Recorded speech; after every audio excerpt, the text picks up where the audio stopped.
കാണും നേരം കമലാനേത്രന്റെ പിറമേറും മഞ്ഞത്തുണി ചാർത്തി. വിഷമമുണ്ടെങ്കിലും അതിൽ കൂടുതൽ സന്തോഷമുണ്ട്. നമ്മുടെ സഹോദരങ്ങളെല്ലാം ചേർന്ന് ഇവിടെ വെച്ച് വിഷു ആഘോഷിച്ചപ്പോഴത്തേക്ക്. പക്ഷേ ഞങ്ങളുടെ ഈ 64 ദിവസമായിട്ട് ഞങ്ങളുടെ പ്രശ്നത്തിന് പരിഹാരം കാണാത്തതുകൊണ്ട് അതീവ ദുഃഖമുണ്ട്.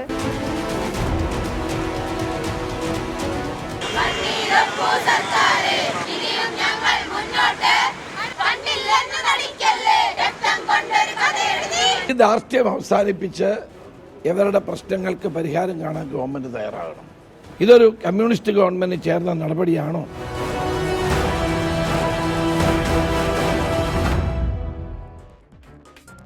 നമസ്കാരം. പ്രതീക്ഷയുടെ പുതുപ്പുലരിയിൽ കണി കണ്ടും സദ്യയുണ്ടും മലയാളികൾ ഇന്ന് വിഷു ആഘോഷിച്ചു. എന്നാൽ ഭരണസിരാ കേന്ദ്രത്തിൽ വേദനയുടെ കണിയൊരുക്കിയ ഒരു കൂട്ടം സ്ത്രീകളുണ്ട്. 2 മാസത്തിലേറെയായി സമരം തുടരുന്ന ആശമാരും 2 ആഴ്ചയായി കടുത്ത സമരമുറകളിലൂടെ സർക്കാരിന്റെ കണ്ണു തുറപ്പിക്കാൻ ഭഗീരഥ പ്രയത്നം നടത്തുന്ന വനിതാ CPO ഉദ്യോഗാർത്ഥികളും. ചെയ്യാവുന്നത് ചെയ്തെന്നും സംസ്ഥാനമാണ് എന്തെങ്കിലും ചെയ്തിട്ടുള്ളത് എന്നും ആശമാരോട് മേനി പറയുന്ന സർക്കാർ CPO സമരം കണ്ട മട്ടില്ല. ഒരു ചർച്ചയ്ക്ക് വിളിച്ചിട്ടില്ല, പ്രതികരിക്കാൻ പോലും തയ്യാറായിട്ടുമില്ല. അവഗണനയുടെ അങ്ങേയറ്റം എത്തുമ്പോൾ സമരക്കാർ പിന്തിരിഞ്ഞു പോകും എന്നതാണോ സർക്കാരിന്റെ കണക്കുകൂട്ടൽ? സമരങ്ങളെ അവഗണിക്കുന്നതാണോ തൊഴിലാളി വർഗ പാർട്ടിയുടെ നയം? സമരക്കാർ ന്യൂനപക്ഷമെന്ന് പറഞ്ഞ് അവഹേളിക്കുന്നത് LDF സർക്കാരിന് ഭൂഷണമാണോ? എൻകൗണ്ടർ പ്രൈം ആരംഭിക്കുന്നു. സ്വാഗതം.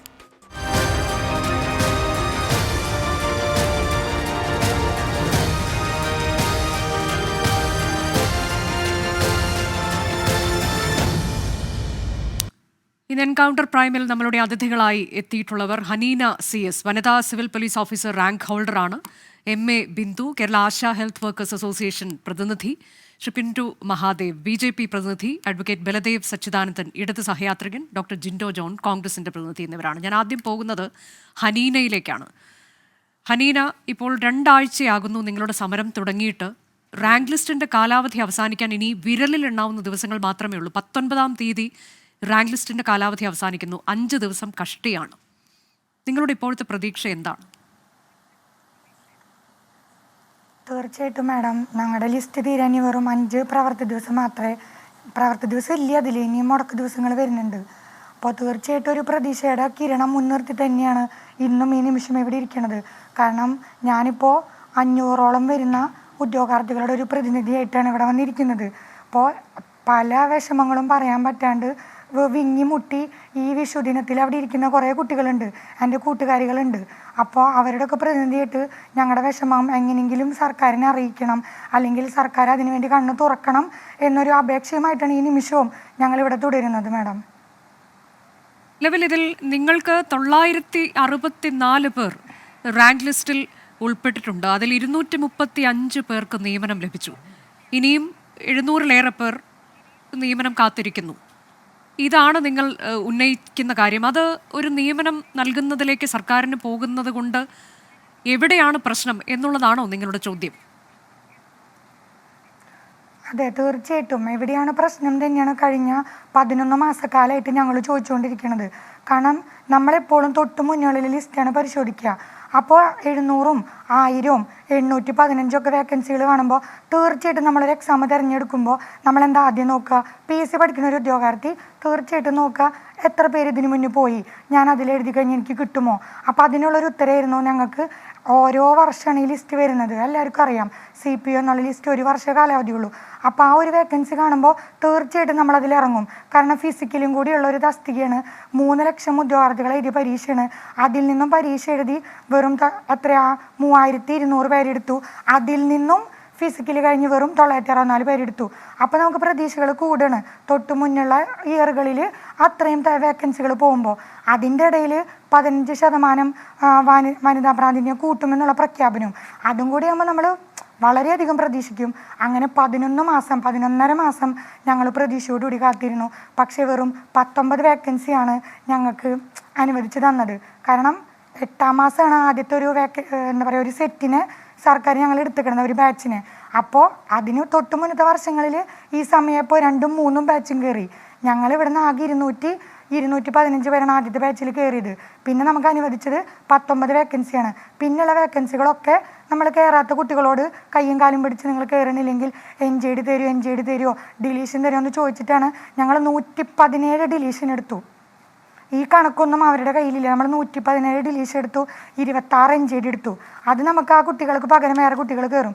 അതല്ലാതെ നമുക്ക് ഒഴിവുകൾ ആകെ കിട്ടിയിരിക്കണത് 232 ഫ്രഷ് മാത്രമാണ്. അപ്പോൾ തീർച്ചയായിട്ടും ഞങ്ങൾ ചോദിക്കുന്നത് എന്താ പറയുക, കൃത്യമായ കണക്കുകളാണ്. പിന്നെ അതിൻ്റെ ഇടയിൽ നമ്മൾ RTI വെച്ചു. അപ്പോൾ 570 സ്റ്റേഷൻ വേക്കൻസി ഉണ്ട്. ഞങ്ങളിപ്പോൾ അതേ ചോദിക്കുന്നുള്ളൂ. ആ 570 ഞങ്ങൾക്ക് ഭൂരിഭാഗം വേക്കൻസിയെങ്കിലും ഞങ്ങൾക്ക് തന്നൂടെ? ഒരിക്കലും വിവരാവകാശം എന്നാണോ പറയില്ല എന്ന് വിശ്വസിക്കുന്ന കുറച്ച് ഇപ്പോൾ ഹനീന, താങ്കൾ പറയുകയുണ്ടായി കഴിഞ്ഞ കുറച്ചു കാലമായി, എനിക്ക് തോന്നുന്നു 11 മാസം 1 വർഷത്തോളമായി നിങ്ങൾ ഇതിന്റെ പിറകെ നടക്കുന്നുണ്ട് എന്ന്. അപ്പോൾ നിങ്ങൾക്ക് എന്ത് മറുപടിയാണ് കിട്ടുന്നത്? ഇതേ ചോദ്യങ്ങൾ നിങ്ങൾ ഉന്നയിച്ച് കാണുമല്ലോ.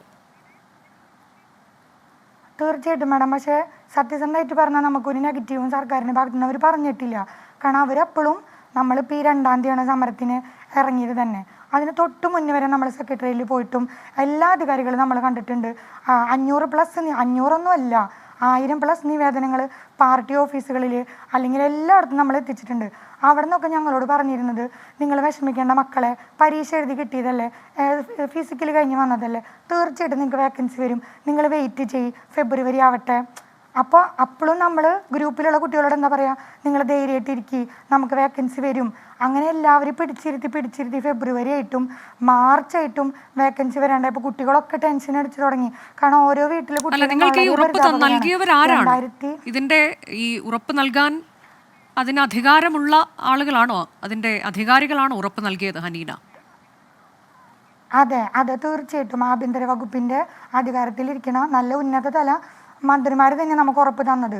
അത് എടുത്ത് പറയാനാണെങ്കിൽ എന്താ പറയുക, AKG സെൻറ്ററിൽ പോയിട്ടാണെങ്കിലും നമ്മൾ മുഖ്യമന്ത്രിയുടെ CM-ൻ്റെ ഓഫീസിൽ പോയിട്ടാണെങ്കിലും ഹോം സെക്രട്ടറിനെ കണ്ടിട്ടാണെങ്കിലും പല അധികാരികളിൽ നിന്നും ഞങ്ങൾക്ക് ആ ഒരു പോസിറ്റീവാണ് സത്യം പറഞ്ഞാൽ ഞങ്ങളിപ്പോൾ കുടുക്കിയിരിക്കുന്നത് മാഡം, സത്യം പറഞ്ഞാൽ. പക്ഷെ കിട്ടില്ല എന്ന് നേരിട്ട് പറഞ്ഞിരുന്നെങ്കിൽ ഒരു പക്ഷേ ഞങ്ങൾ ഇത്രയും ഒരു എന്താ പറയുക ഒരു വലിയൊരു കുഴിയിലേക്ക് ഞങ്ങൾ അകപ്പെടില്ലായിരുന്നു. ഇതിപ്പോൾ പ്രതീക്ഷയുടെ പൊൻകിരണം വെച്ച് ഞങ്ങൾ ശരിക്കും ഒരു ഗർത്തത്തിൽ അകപ്പെട്ട അവസ്ഥയാണ്. കാരണം 14 ജില്ലത്തെ കുട്ടികൾ, തിരുവനന്തപുരം ജില്ലേനെ പറ്റി ഒരു ഐഡിയ ഇല്ലാത്ത കുട്ടികൾ ഇത്രയും മഴയത്തും വെയിലത്തും ഇത്രയും ഒരു സേഫ്റ്റി പോലും ഇല്ലാതെയാണ് ഞങ്ങൾ അവിടെ കിടക്കണത്. കാരണം ഇന്നലെ തന്നെ ഒരു സംഭവം ഉണ്ടായി. നമുക്ക് സേഫ്റ്റിക്ക് ഒരു പോലീസുകാർ അവിടെ ഇല്ല. അത് ആശാവർക്കർമാരെ പ്രൊട്ടക്ട് ചെയ്യണതാണ്. ഞങ്ങളുടെ ജീവന് പോലും ഭീഷണിയാണ്. അവിടെ പല കഞ്ചാവ് അടിച്ചിട്ടും ഒക്കെ ആൾക്കാർ അവിടെ ഇവിടെ നടക്കുന്നുണ്ട്. ഞങ്ങൾ 10, 30, 50 പെൺകുട്ടികൾ പകലും രാത്രി അവിടെ കിടന്നുകൊണ്ടിരിക്കുക. ആരും അതിനെപ്പറ്റി ചിന്തിക്കുന്നില്ല, ആരും അതിനെപ്പറ്റി ചോദിക്കണം കൂടിയില്ല. ചർച്ച പോയിട്ട് എന്താ മക്കളെ നിങ്ങളിവിടെ കിടക്കണേന്ന് പോലും ഒരധികാരി പോലും നമ്മളോടൊന്നും സംസാരിച്ചിട്ടില്ല. ഇപ്പോഴും ഞങ്ങൾ ചോദിക്കണത്, ഞങ്ങൾ എന്ത് തെറ്റാ ചെയ്തേ? ഒരു എക്സാം എഴുതിയതാണോ? അല്ലെങ്കിൽ നിയമനമില്ല എന്ന് പറഞ്ഞ് തള്ളിക്കളയാൻ മാത്രം ഫിസിക്കലി എന്ന് വെച്ചാൽ മാഡത്തിന് അറിയാലോ, 8 ഐറ്റം പഠിച്ചാലേ 5 ഐറ്റം പാസ്സാവുള്ളൂ. ഇതൊക്കെ കഴിഞ്ഞ് വരുമ്പോൾ ഞങ്ങളോട് ഇപ്പോൾ ലാസ്റ്റ് സമയം നമ്മൾ പോയപ്പോൾ പറഞ്ഞത്, മുമ്പത്തെ വേക്കൻസിക്ക് ഫുള്ള് കൊടുത്തു, 6 മാസത്തെ മുൻകൂട്ടി കൊടുത്തു, നിങ്ങൾക്കൊന്നും ഇല്ല എന്നാണ്. ഞങ്ങൾ എന്ത് തെറ്റ് ചെയ്തു? അവർക്ക് മുൻകൂട്ടി കൊടുത്തെങ്കിൽ ഞങ്ങൾക്ക് മുൻകൂട്ടി തന്നൂടെ? പിന്നെ എന്തിനാണ് അടുത്ത ലിസ്റ്റിട്ട് ഫിസിക്കലി നടത്തിയിട്ട് ആ കുട്ടികളെയും കൂടി ഇതിലേക്ക് വലിച്ചടച്ചു? അപ്പോൾ അവർക്ക് എന്ത് കൊടുക്കും? ഞങ്ങൾക്ക് ഇതുപോലുള്ള ചോദ്യങ്ങളാണ് ഈ എല്ലാവരോടും പറയാനുള്ളതും എല്ലാവരോടും ചോദിക്കാനുള്ളതും. ഒരിക്കലും സമരം എന്നുള്ളൊരു വാക്ക് മര്യാദയ്ക്ക് അറിയാൻ പാടില്ലാത്ത കുട്ടികളാണ് ഞങ്ങൾ. അപ്പോൾ എത്രത്തോളം ഞങ്ങളുടെ മനോവിഷമം, ഞങ്ങൾ എന്ത് പ്രവൃത്തി ചെയ്യേണ്ടതെന്ന് പോലും ഞങ്ങൾക്കറിയില്ല. ഓരോ ദിവസവും അധികാരികളൊന്നും ഇത് കാണട്ടെ, ഞങ്ങളുടെ വിഷമം ഒന്ന് മനസ്സിലാക്കട്ടെ എന്ന് വെച്ചിട്ടാണ് ഓരോന്നും ചെയ്യണത്. അവിടെ വന്ന് നോക്കിയാൽ എല്ലാവർക്കും അറിയാം, ഒരു ടാർപ്പായമലാണ് ഞങ്ങളെല്ലാവരും കൈ പിടിച്ച് നിൽക്കുന്നത്. അതല്ലാതെ ഒരാളുടെയും ഒരു സഹായവും ഞങ്ങൾക്ക് ഈ നിമിഷം വരെ കിട്ടിയിട്ടില്ല മാഡം. ശരി, എന്താണ് ഇതിൽ സർക്കാരിന് പറയാനുള്ളതെന്ന്? കാരണം കഴിഞ്ഞ ദിവസങ്ങളിൽ മുഖ്യമന്ത്രിയോട് ഈ ചോദിക്കുമ്പോൾ അദ്ദേഹം അതിൽ പ്രതികരിക്കുന്നില്ല എന്നുള്ളതാണ് നമ്മൾ കണ്ടത്. പക്ഷേ നിങ്ങളിപ്പോഴും പ്രതീക്ഷയിലാണ് അവസാന നിമിഷം. കാരണം ഇതിനു മുൻപ് സമരം നടന്നപ്പോൾ അങ്ങനെ ഉണ്ടായിട്ടുണ്ട് എന്നുള്ളത് നിങ്ങൾക്കൊരു പ്രതീക്ഷ നൽകുന്ന ഘടകമാണ് എന്നാണ് നിങ്ങൾ പറഞ്ഞുകൊണ്ടിരിക്കുന്നത്. ഞാൻ താങ്കളിലേക്ക് എത്താം, ഡോക്ടർ ജിൻഡോ ജോൺ. ഇപ്പോൾ നമ്മൾ ഈ വനിതാ CPO ഉദ്യോഗാർത്ഥികളുടെ സമരം നോക്കിയാൽ അതിൽ എന്തുകൊണ്ടാണ് ഇതിൽ ആകപ്പാടെ ഒരു അശാസ്ത്രീയത ഫീൽ ചെയ്യുന്നുണ്ടോ? ഇപ്പോൾ ഈ മുൻപും ഇത് ആവർത്തിച്ചുകൊണ്ടേ ഇരിക്കുകയാണ്. കുറേ ആളുകളെ പരീക്ഷ എഴുതുന്നു, അവർ റാങ്ക് പട്ടികയിൽ ഉൾപ്പെടുന്നു, അത് കഴിഞ്ഞ് അതിൻ്റെ കാലാവധി കഴിഞ്ഞു പോവുകയാണ്. അങ്ങനെ നിരാശരായ കുറേ ഉദ്യോഗാർത്ഥികൾ ഈ റാങ്ക് പട്ടികയിലൊക്കെ പഠിച്ച് കഷ്ടപ്പെട്ടാണ്, എത്രയോ വർഷങ്ങളോളം പഠിച്ച് കഷ്ടപ്പെട്ടാണ് ഈ റാങ്ക് പട്ടികയിൽ ഇവർ വരുന്നത്. ഇത് വെറുതെ പ്രതീക്ഷ കൊടുക്കുന്ന തരത്തിലേക്ക് ഇവരുടെ ജീവിതം ഇങ്ങനെ മുന്നോട്ട് പോവുകയാണ്. ഒരു ഘട്ടം എത്തുമ്പോൾ നിങ്ങൾക്കൊന്നുമില്ല എന്ന് അവർ തിരിച്ചറിയുകയും അവരിതിൽ നിന്നൊക്കെ പിന്മാറി ഒരുപക്ഷെ അപ്പോഴേക്കും അവരുടെ പ്രായം പോലും കടന്നു പോയിരിക്കും. അങ്ങനെ ഇതെന്തുകൊണ്ടാണ് ഇതിങ്ങനെ സംഭവിക്കുന്നത്? ഇവിടെ സർക്കാരിന് ഒരുപക്ഷെ ഒന്നും ചെയ്യാനില്ല ഞങ്ങൾക്ക് എന്നായിരിക്കാം അവർക്ക് പറയാനുള്ള മറുപടി. ഇതെന്താണ്? ഇതിനെന്തെങ്കിലും ഒരു പരിഹാരമുണ്ടോ? നമ്മൾ സ്ഥിരമായി കേൾക്കുന്നതാണ് ഈ റാങ്ക് പട്ടികയിൽ ഉൾപ്പെട്ടവരുടെ പ്രതിഷേധം. എന്നുവെച്ചാൽ ഇതിൽ നമ്മൾ മനസ്സിലാക്കേണ്ടത് ഈ പഠിച്ച് പരീക്ഷ എഴുതി റാങ്ക് ലിസ്റ്റിൽ വരുന്നവരുടെ ബുദ്ധിമുട്ട് അറിയാവുന്നവർ അല്ല ഭരിക്കുന്നതെന്നാണ് ഞാൻ വിചാരിക്കുന്നത്. ഇവരുടെ മുമ്പിൽ ഈ ശിവരഞ്ജിത്തിനെ പോലെയോ നസീമിനെ പോലെയോ കോപ്പി അടിച്ച് റാങ്ക് ലിസ്റ്റിൽ വരുന്ന ആളുകളായിരുന്നു ഇവർ പണ്ടേ ഇവർ ശുപാർശ കൊടുത്ത് ജോലിയിൽ കയറ്റിയത്. ആ പെൺകുട്ടിയുടെ സങ്കടം കേട്ടാൽ അതിന് മുമ്പിൽ എങ്ങനെയാണ് കേരളത്തിലെ ഈ മന്ത്രിമാർ ഇത്തരം വാർത്തകൾ കേട്ടിട്ട് ഇത്തരം സംസാരങ്ങൾ കേട്ടിട്ട് എങ്ങനെയാണ് അവർക്ക് ചോറ് വാരി തിന്നാൻ പറ്റുക? ഇവിടെ കേരളത്തിലെ തൊഴിൽ വകുപ്പ് മന്ത്രി ശിവൻകുട്ടിയാണ്. അദ്ദേഹത്തിൻ്റെ ഭാര്യ PSCയിലെ മെമ്പറാണ്. അദ്ദേഹത്തിൻ്റെ ഭാര്യയ്ക്കും അദ്ദേഹത്തിനും കൂടി ഞാൻ മനസ്സിലാക്കുന്നിടത്തോളം പ്രതിമാസം ഏകദേശം ഒരു 7 ലക്ഷത്തോളം രൂപ അവർക്ക് ഒരു മാസം കിട്ടുന്നുണ്ടാവും, ശമ്പളവും മറ്റ് ആനുകൂല്യങ്ങളും ഒക്കെ ആയിട്ട്. ഇവർക്ക് ഇതൊക്കെ എന്തിനു വേണ്ടിയിട്ടാണ്? ഇവരൊക്കെ മാർക്സിസ്റ്റ് പാർട്ടിയുടെ നേതാക്കന്മാരല്ലേ? അപ്പോൾ ഇവരൊക്കെ ഇരിക്കുന്ന അദ്ദേഹത്തിൻ്റെ തൊഴിൽ വകുപ്പ് മന്ത്രിയുടെ ഭാര്യ ഇരിക്കുന്ന PSC ആണ് ഇതിൽ തീരുമാനമെടുക്കേണ്ടത്. ഈ കുട്ടികൾ നിരവധി വർഷം പഠിക്കുന്നു, ഉറക്കമൊളിച്ച് പഠിച്ച് പരീക്ഷ എഴുതി ജയിച്ച് അതിനുശേഷം ഫിസിക്കൽ ടെസ്റ്റും പാസ്സായി റാങ്ക് ലിസ്റ്റിൽ വന്നതിന് ശേഷം നിയമനമില്ല എന്ന് പറയാൻ വേണ്ടിയിട്ടാണെങ്കിൽ ഈ പരീക്ഷ നടത്തണോ? PSC ഇങ്ങനെ ഇത്തരം എക്സാമുകൾ നടത്തേണ്ട ആവശ്യമില്ലല്ലോ. ഇവിടെ കേരളത്തിലെ ചെറുപ്പക്കാർക്ക് ഞങ്ങൾ തൊഴിൽ കൊടുക്കാൻ ഉദ്ദേശിക്കുന്നില്ല. ഞാൻ ഡോക്ടർ ജിൻഡോ, ഇതിപ്പോ ഏതെങ്കിലും ഒരു സർക്കാരിലേക്ക് മാത്രം ചുരുങ്ങിക്കൊണ്ടുള്ള ഒരു മറുപടി അല്ല ഞാൻ ചോദിക്കുന്നത്. ഇപ്പോൾ കുറെ കാലങ്ങളായി നമ്മൾ കേൾക്കുന്നതാണ് ഈ റാങ്ക് പട്ടികയുടെ കാലാവധി കഴിഞ്ഞു, അതോടെ അവസരം നഷ്ടമായി പോകുന്ന യുവാക്കൾ യുവതികൾ, അങ്ങനെയുള്ള യുവതയെക്കുറിച്ചുള്ള ചോദ്യമാണ്. അതെന്തുകൊണ്ട് അങ്ങനെ സംഭവിക്കുന്നു? ഇപ്പോൾ ഈ വിഷയത്തിൽ തന്നെ ഇതിനു മുൻപ് മുഖ്യമന്ത്രി ഉറപ്പ് കൊടുത്തതാണ്, ആവശ്യമായ ആളുകൾ എത്രയോ, അതായത് നമുക്ക് എത്രത്തോളം വേക്കൻസി ഉണ്ടോ അതനുസരിച്ചുള്ള റാങ്ക് പട്ടിക അതായിരിക്കും പ്രസിദ്ധീകരിക്കാൻ പോവുക എന്ന് നിയമസഭയിൽ മുഖ്യമന്ത്രി ഉറപ്പ് കൊടുത്തു. അത് വളരെ നല്ല കാര്യമെന്ന് പറഞ്ഞുകൊണ്ട് സ്വാഗതം ചെയ്ത ആളുകളാണ് നമുക്ക് ചുറ്റുമൊക്കെ ഉള്ളത്, പ്രത്യേകിച്ച് ഇങ്ങനെ പരീക്ഷ എഴുതുന്ന ആളുകളൊക്കെ. എന്നിട്ടും ഇതെന്തുകൊണ്ട് ഇങ്ങനെ സംഭവിക്കുന്നു? അല്ല, ഞാൻ അത് തന്നെയാണ് ഞാൻ പറയുന്നത്. കേരളത്തിലെ മുഖ്യമന്ത്രി നിയമസഭയ്ക്കകത്ത് പറയുന്ന വാക്കിനൊന്നും വിലയില്ലെന്നേ. നിയമസഭയെ പോലും തെറ്റിദ്ധരിപ്പിക്കുന്ന മന്ത്രിമാരാണ് കേരളത്തിലുള്ളത്. ഇവിടെ ഈ റാങ്ക് ലിസ്റ്റിൽപ്പെട്ട ആളുകൾക്ക് തൊഴിൽ വേക്കൻസി ഇല്ലെങ്കിൽ പിന്നെ എങ്ങനെയാണ് അവർ റാങ്ക് ലിസ്റ്റിൽ പെടുന്നത്? ഈ റാങ്ക് ലിസ്റ്റിൽ വരുന്ന മുഴുവൻ ആളുകളെ അപ്പോയിൻറ്റ് ചെയ്യാൻ പറ്റുമോ എന്ന് ചോദിച്ചാൽ പ്രാക്ടിക്കലി ഒരു സർക്കാരിന് ചിലപ്പോൾ പറ്റിയെന്ന് വരില്ല. പക്ഷേ 10-200 പേരെ എടുത്തിട്ട് ബാക്കി 10, 800, 900 പേര് നിങ്ങൾ വീട്ടിൽ പൊക്കോളാൻ പറഞ്ഞാൽ എന്ത് മര്യാദയാണ്? കുറച്ച് കാലങ്ങൾക്ക് മുമ്പല്ലേ 64 ദിവസത്തെ തുടർച്ചയായിട്ടുള്ള സമരങ്ങൾക്ക് ശേഷം CPO റാങ്ക് ലിസ്റ്റിൽപ്പെട്ട ചെറുപ്പക്കാർ കണ്ണീരുമായിട്ട് വീട്ടിലേക്ക് തിരിച്ചു പോയത്? അന്ന് എന്താ പറഞ്ഞാൽ ആ ഇലക്ഷന് ജയിക്കാൻ വേണ്ടിയിട്ട് നിങ്ങളുടെ പ്രശ്നങ്ങളൊക്കെ പരിഹരിക്കാം, അപ്പോയിൻമെൻറ്റ് ഓർഡർ തരുമെന്നൊക്കെ പറഞ്ഞാൽ അവരെ പറഞ്ഞു വിട്ടത്. ഇലക്ഷൻ ജയിച്ചപ്പോൾ അവരെ തിരിഞ്ഞു നോക്കിയോ? അവർക്ക് ആർക്കെങ്കിലും അപ്പോയിൻമെൻറ്റ് കൊടുത്തോ? ഇതിപ്പോൾ ഈ പെൺകുട്ടികൾ അവരെ രക്തം കൊണ്ട് പ്രതിഷേധം എഴുതുക, രക്തം കൊണ്ട് പോസ്റ്റർ എഴുതുക, ഇതൊന്നും കേരളത്തിലെ മന്ത്രിമാർ കാണുന്നില്ല. ഞാൻ മനസ്സിലാക്കുന്നത് അനുഭാവപൂർവ്വമായിട്ടൊന്ന് സംസാരിക്കാനുള്ള മര്യാദ ബോധം പോലും ഇല്ലാത്ത ആളുകളെ കേരളം ഭരിക്കുന്നത്. ഇവിടെ ഒരു പ്രശ്നം കൂടിയുണ്ട്. KM എബ്രഹാം അദ്ദേഹം അനധികൃതമായിട്ട് സ്വത്ത് സമ്പാദിച്ചതുമായി ബന്ധപ്പെട്ട് CBI അന്വേഷണത്തിന് ഹൈക്കോടതി ശുപാർശ ചെയ്തിട്ടും അദ്ദേഹത്തെ കിഫ്ബിയുടെ ആളായിട്ട് ഇപ്പോഴും കേരളത്തിലെ ഗവൺമെന്റ് ചുമക്കുകയല്ലേ? അദ്ദേഹം ആരാ? മുഖ്യമന്ത്രി രാജിവെക്കില്ല എന്ന് അസന്നിഗ്ധമായി പ്രഖ്യാപിച്ചു കഴിഞ്ഞു. നമ്മുടെ ചർച്ചാ വിഷയം അതല്ലാത്തത് കൊണ്ടാണ് ഞാൻ താങ്കളിലേക്ക് എത്താം. ഞാൻ ഒരു കാര്യം കൂടി കൂട്ടിച്ചേർക്കട്ടെ, ഒരു ഒറ്റ കാര്യം. അദ്ദേഹത്തെ പോലുള്ള ആളുകൾക്ക് എത്ര രൂപയാണ് ശമ്പളം കൊടുക്കുന്നത്? ഇവരെ പോലെ വിരമിച്ച ഉദ്യോഗസ്ഥരെ തീറ്റിപ്പോറ്റുന്നതിന് വേണ്ടിയിട്ട് കോടിക്കണക്കിന് രൂപ പ്രതിമാസം കേരള സർക്കാർ ചെലവഴിക്കുന്നത്. അതിന് പകരം ഈ ചെറുപ്പക്കാരെ ഈ റാങ്ക് ലിസ്റ്റിൽ വന്ന ആളുകളെ തൊഴിലിനെടുക്കണ്ടേ? അതല്ല ഒരു സാമാന്യ മര്യാദയുള്ള തൊഴിലാളികളോട് അല്ലെങ്കിൽ തൊഴിലാളി പ്രസ്ഥാനം എന്നൊക്കെ ഇവർ പറയുന്നത്. ഈ ചെറുപ്പക്കാരോട് ഒരു അനുഭാവം ഉണ്ടെങ്കിൽ അങ്ങനെയല്ലേ സർക്കാർ ചെയ്യേണ്ടത്? ശരി, ശ്രീമതി MA ബിന്ദു, ഇപ്പോൾ ഈ CPO റാങ്ക് ഹോൾഡേഴ്സിൻ്റെ കാര്യമാണെങ്കിൽ അതിൽ എന്താണ് എന്ന് പോലും തിരിഞ്ഞു നോക്കുന്നില്ല സർക്കാർ. അവരെ ചർച്ചയ്ക്ക് വിളിക്കുന്നില്ല, അവരുടെ കാര്യത്തിൽ ഒരു പ്രതികരണം പോലുമില്ല. റാങ്ക് ലിസ്റ്റിൻ്റെ കാലാവധി ഒരു പക്ഷേ അവസാനിച്ചു കഴിയുമ്പോൾ അവർ അവിടെ നിന്ന് എഴുന്നേറ്റ് പോകും എന്നതാണോ, അതോ അതിൽ പരിഹാരം ഉണ്ടാക്കാം അപ്പോൾ കണ്ടുകൊള്ളൂ എന്നതാണോ? നമുക്കറിയില്ല. നമുക്കത് കാത്തിരുന്ന് കാണാമെന്ന് മാത്രമേ ഉള്ളൂ. നിങ്ങളുടെ കാര്യത്തിലാകട്ടെ മുഖ്യമന്ത്രി തന്നെ പറഞ്ഞതനുസരിച്ചാണെങ്കിൽ പല കുറി ചർച്ച നടത്തി, ചില കാര്യങ്ങളിലൊക്കെ തീരുമാനമായി, കുടിശ്ശിക ഉൾപ്പെടെ കൊടുത്തു, കൂടാതെ നിബന്ധനകൾ അതെല്ലാം മാറ്റിയിട്ടുണ്ട്. അങ്ങനെ ചില കാര്യങ്ങൾ, ചെയ്യാവുന്ന കാര്യങ്ങളൊക്കെ ചെയ്തു കഴിഞ്ഞു. ഇതിനോടകം ഏറ്റവും കൂടുതൽ ഓണറേറിയം നൽകുന്നത് കേരളമാണ്, എപ്പോഴും നമ്മൾ കേൾക്കുന്ന ഒരു കാര്യവുമാണ്. ഇതിനപ്പുറത്തേക്ക് ഇനി ഒന്നും ചെയ്യാനില്ല എന്ന് തന്നെയാണ് മുഖ്യമന്ത്രി വളരെ വിശദമായി തന്നെ ഇതിന് മറുപടി പറഞ്ഞു കഴിഞ്ഞിട്ടുണ്ട് കഴിഞ്ഞ ദിവസം. അപ്പോൾ നിങ്ങളുടെ പ്രതീക്ഷ എന്താണ്? ഇന്നിപ്പോൾ 64 ദിവസം പിന്നിടുന്നു, നിരാഹാര സമരവും അതുപോലെ തന്നെ 25 ദിവസം, അതിപ്പോൾ ഒരു മാസത്തിലേക്ക് അടുക്കുകയാണ്. അപ്പോൾ നിങ്ങളുടെ പ്രതീക്ഷ ഇനി എന്താണ്? ഞങ്ങൾ തീർച്ചയായിട്ടും വളരെ പ്രതീക്ഷയോടെ തന്നെ ഇരിക്കുകയാണ്. കാരണം ഈ സമരത്തിൻ്റെ ന്യായയുക്തത ഒന്നുകൊണ്ട് മാത്രം ഈ സമരം കേരളത്തിൻ്റെ പൊതുസമൂഹത്തിൻ്റെ സമരമായി മാറി. ഒന്നത്. മറ്റൊന്ന്, നമ്മൾ ഈ കിട്ടിക്കൊണ്ടിരിക്കുന്ന 232 രൂപ എന്ന് പറയുന്ന വേതനം നമ്മൾക്ക് ജീവിക്കാൻ കഴിയില്ല എന്ന് ഏതൊരാളും ഇതിനോടകം സമ്മതിച്ച കാര്യമാണ്. അത് വർദ്ധിപ്പിച്ച് തരിക എന്ന് ഞങ്ങൾ ജനാധിപത്യപരമായ രീതിയിൽ ജനാധിപത്യ പ്രക്രിയയിൽ വിശ്വസിച്ചുകൊണ്ട് ആ ജനാധിപത്യ പ്രക്രിയയിലൂടെ അധികാരത്തിൽ വന്ന ഒരു സർക്കാരിനോട് ആവശ്യപ്പെടുകയാണ്. ഇതിനോടകം ചർച്ച നടന്നു എന്ന് പറയുന്നത് അത് ചർച്ചകളായിരുന്നില്ല, 1-2 തവണ നടന്ന ചർച്ച.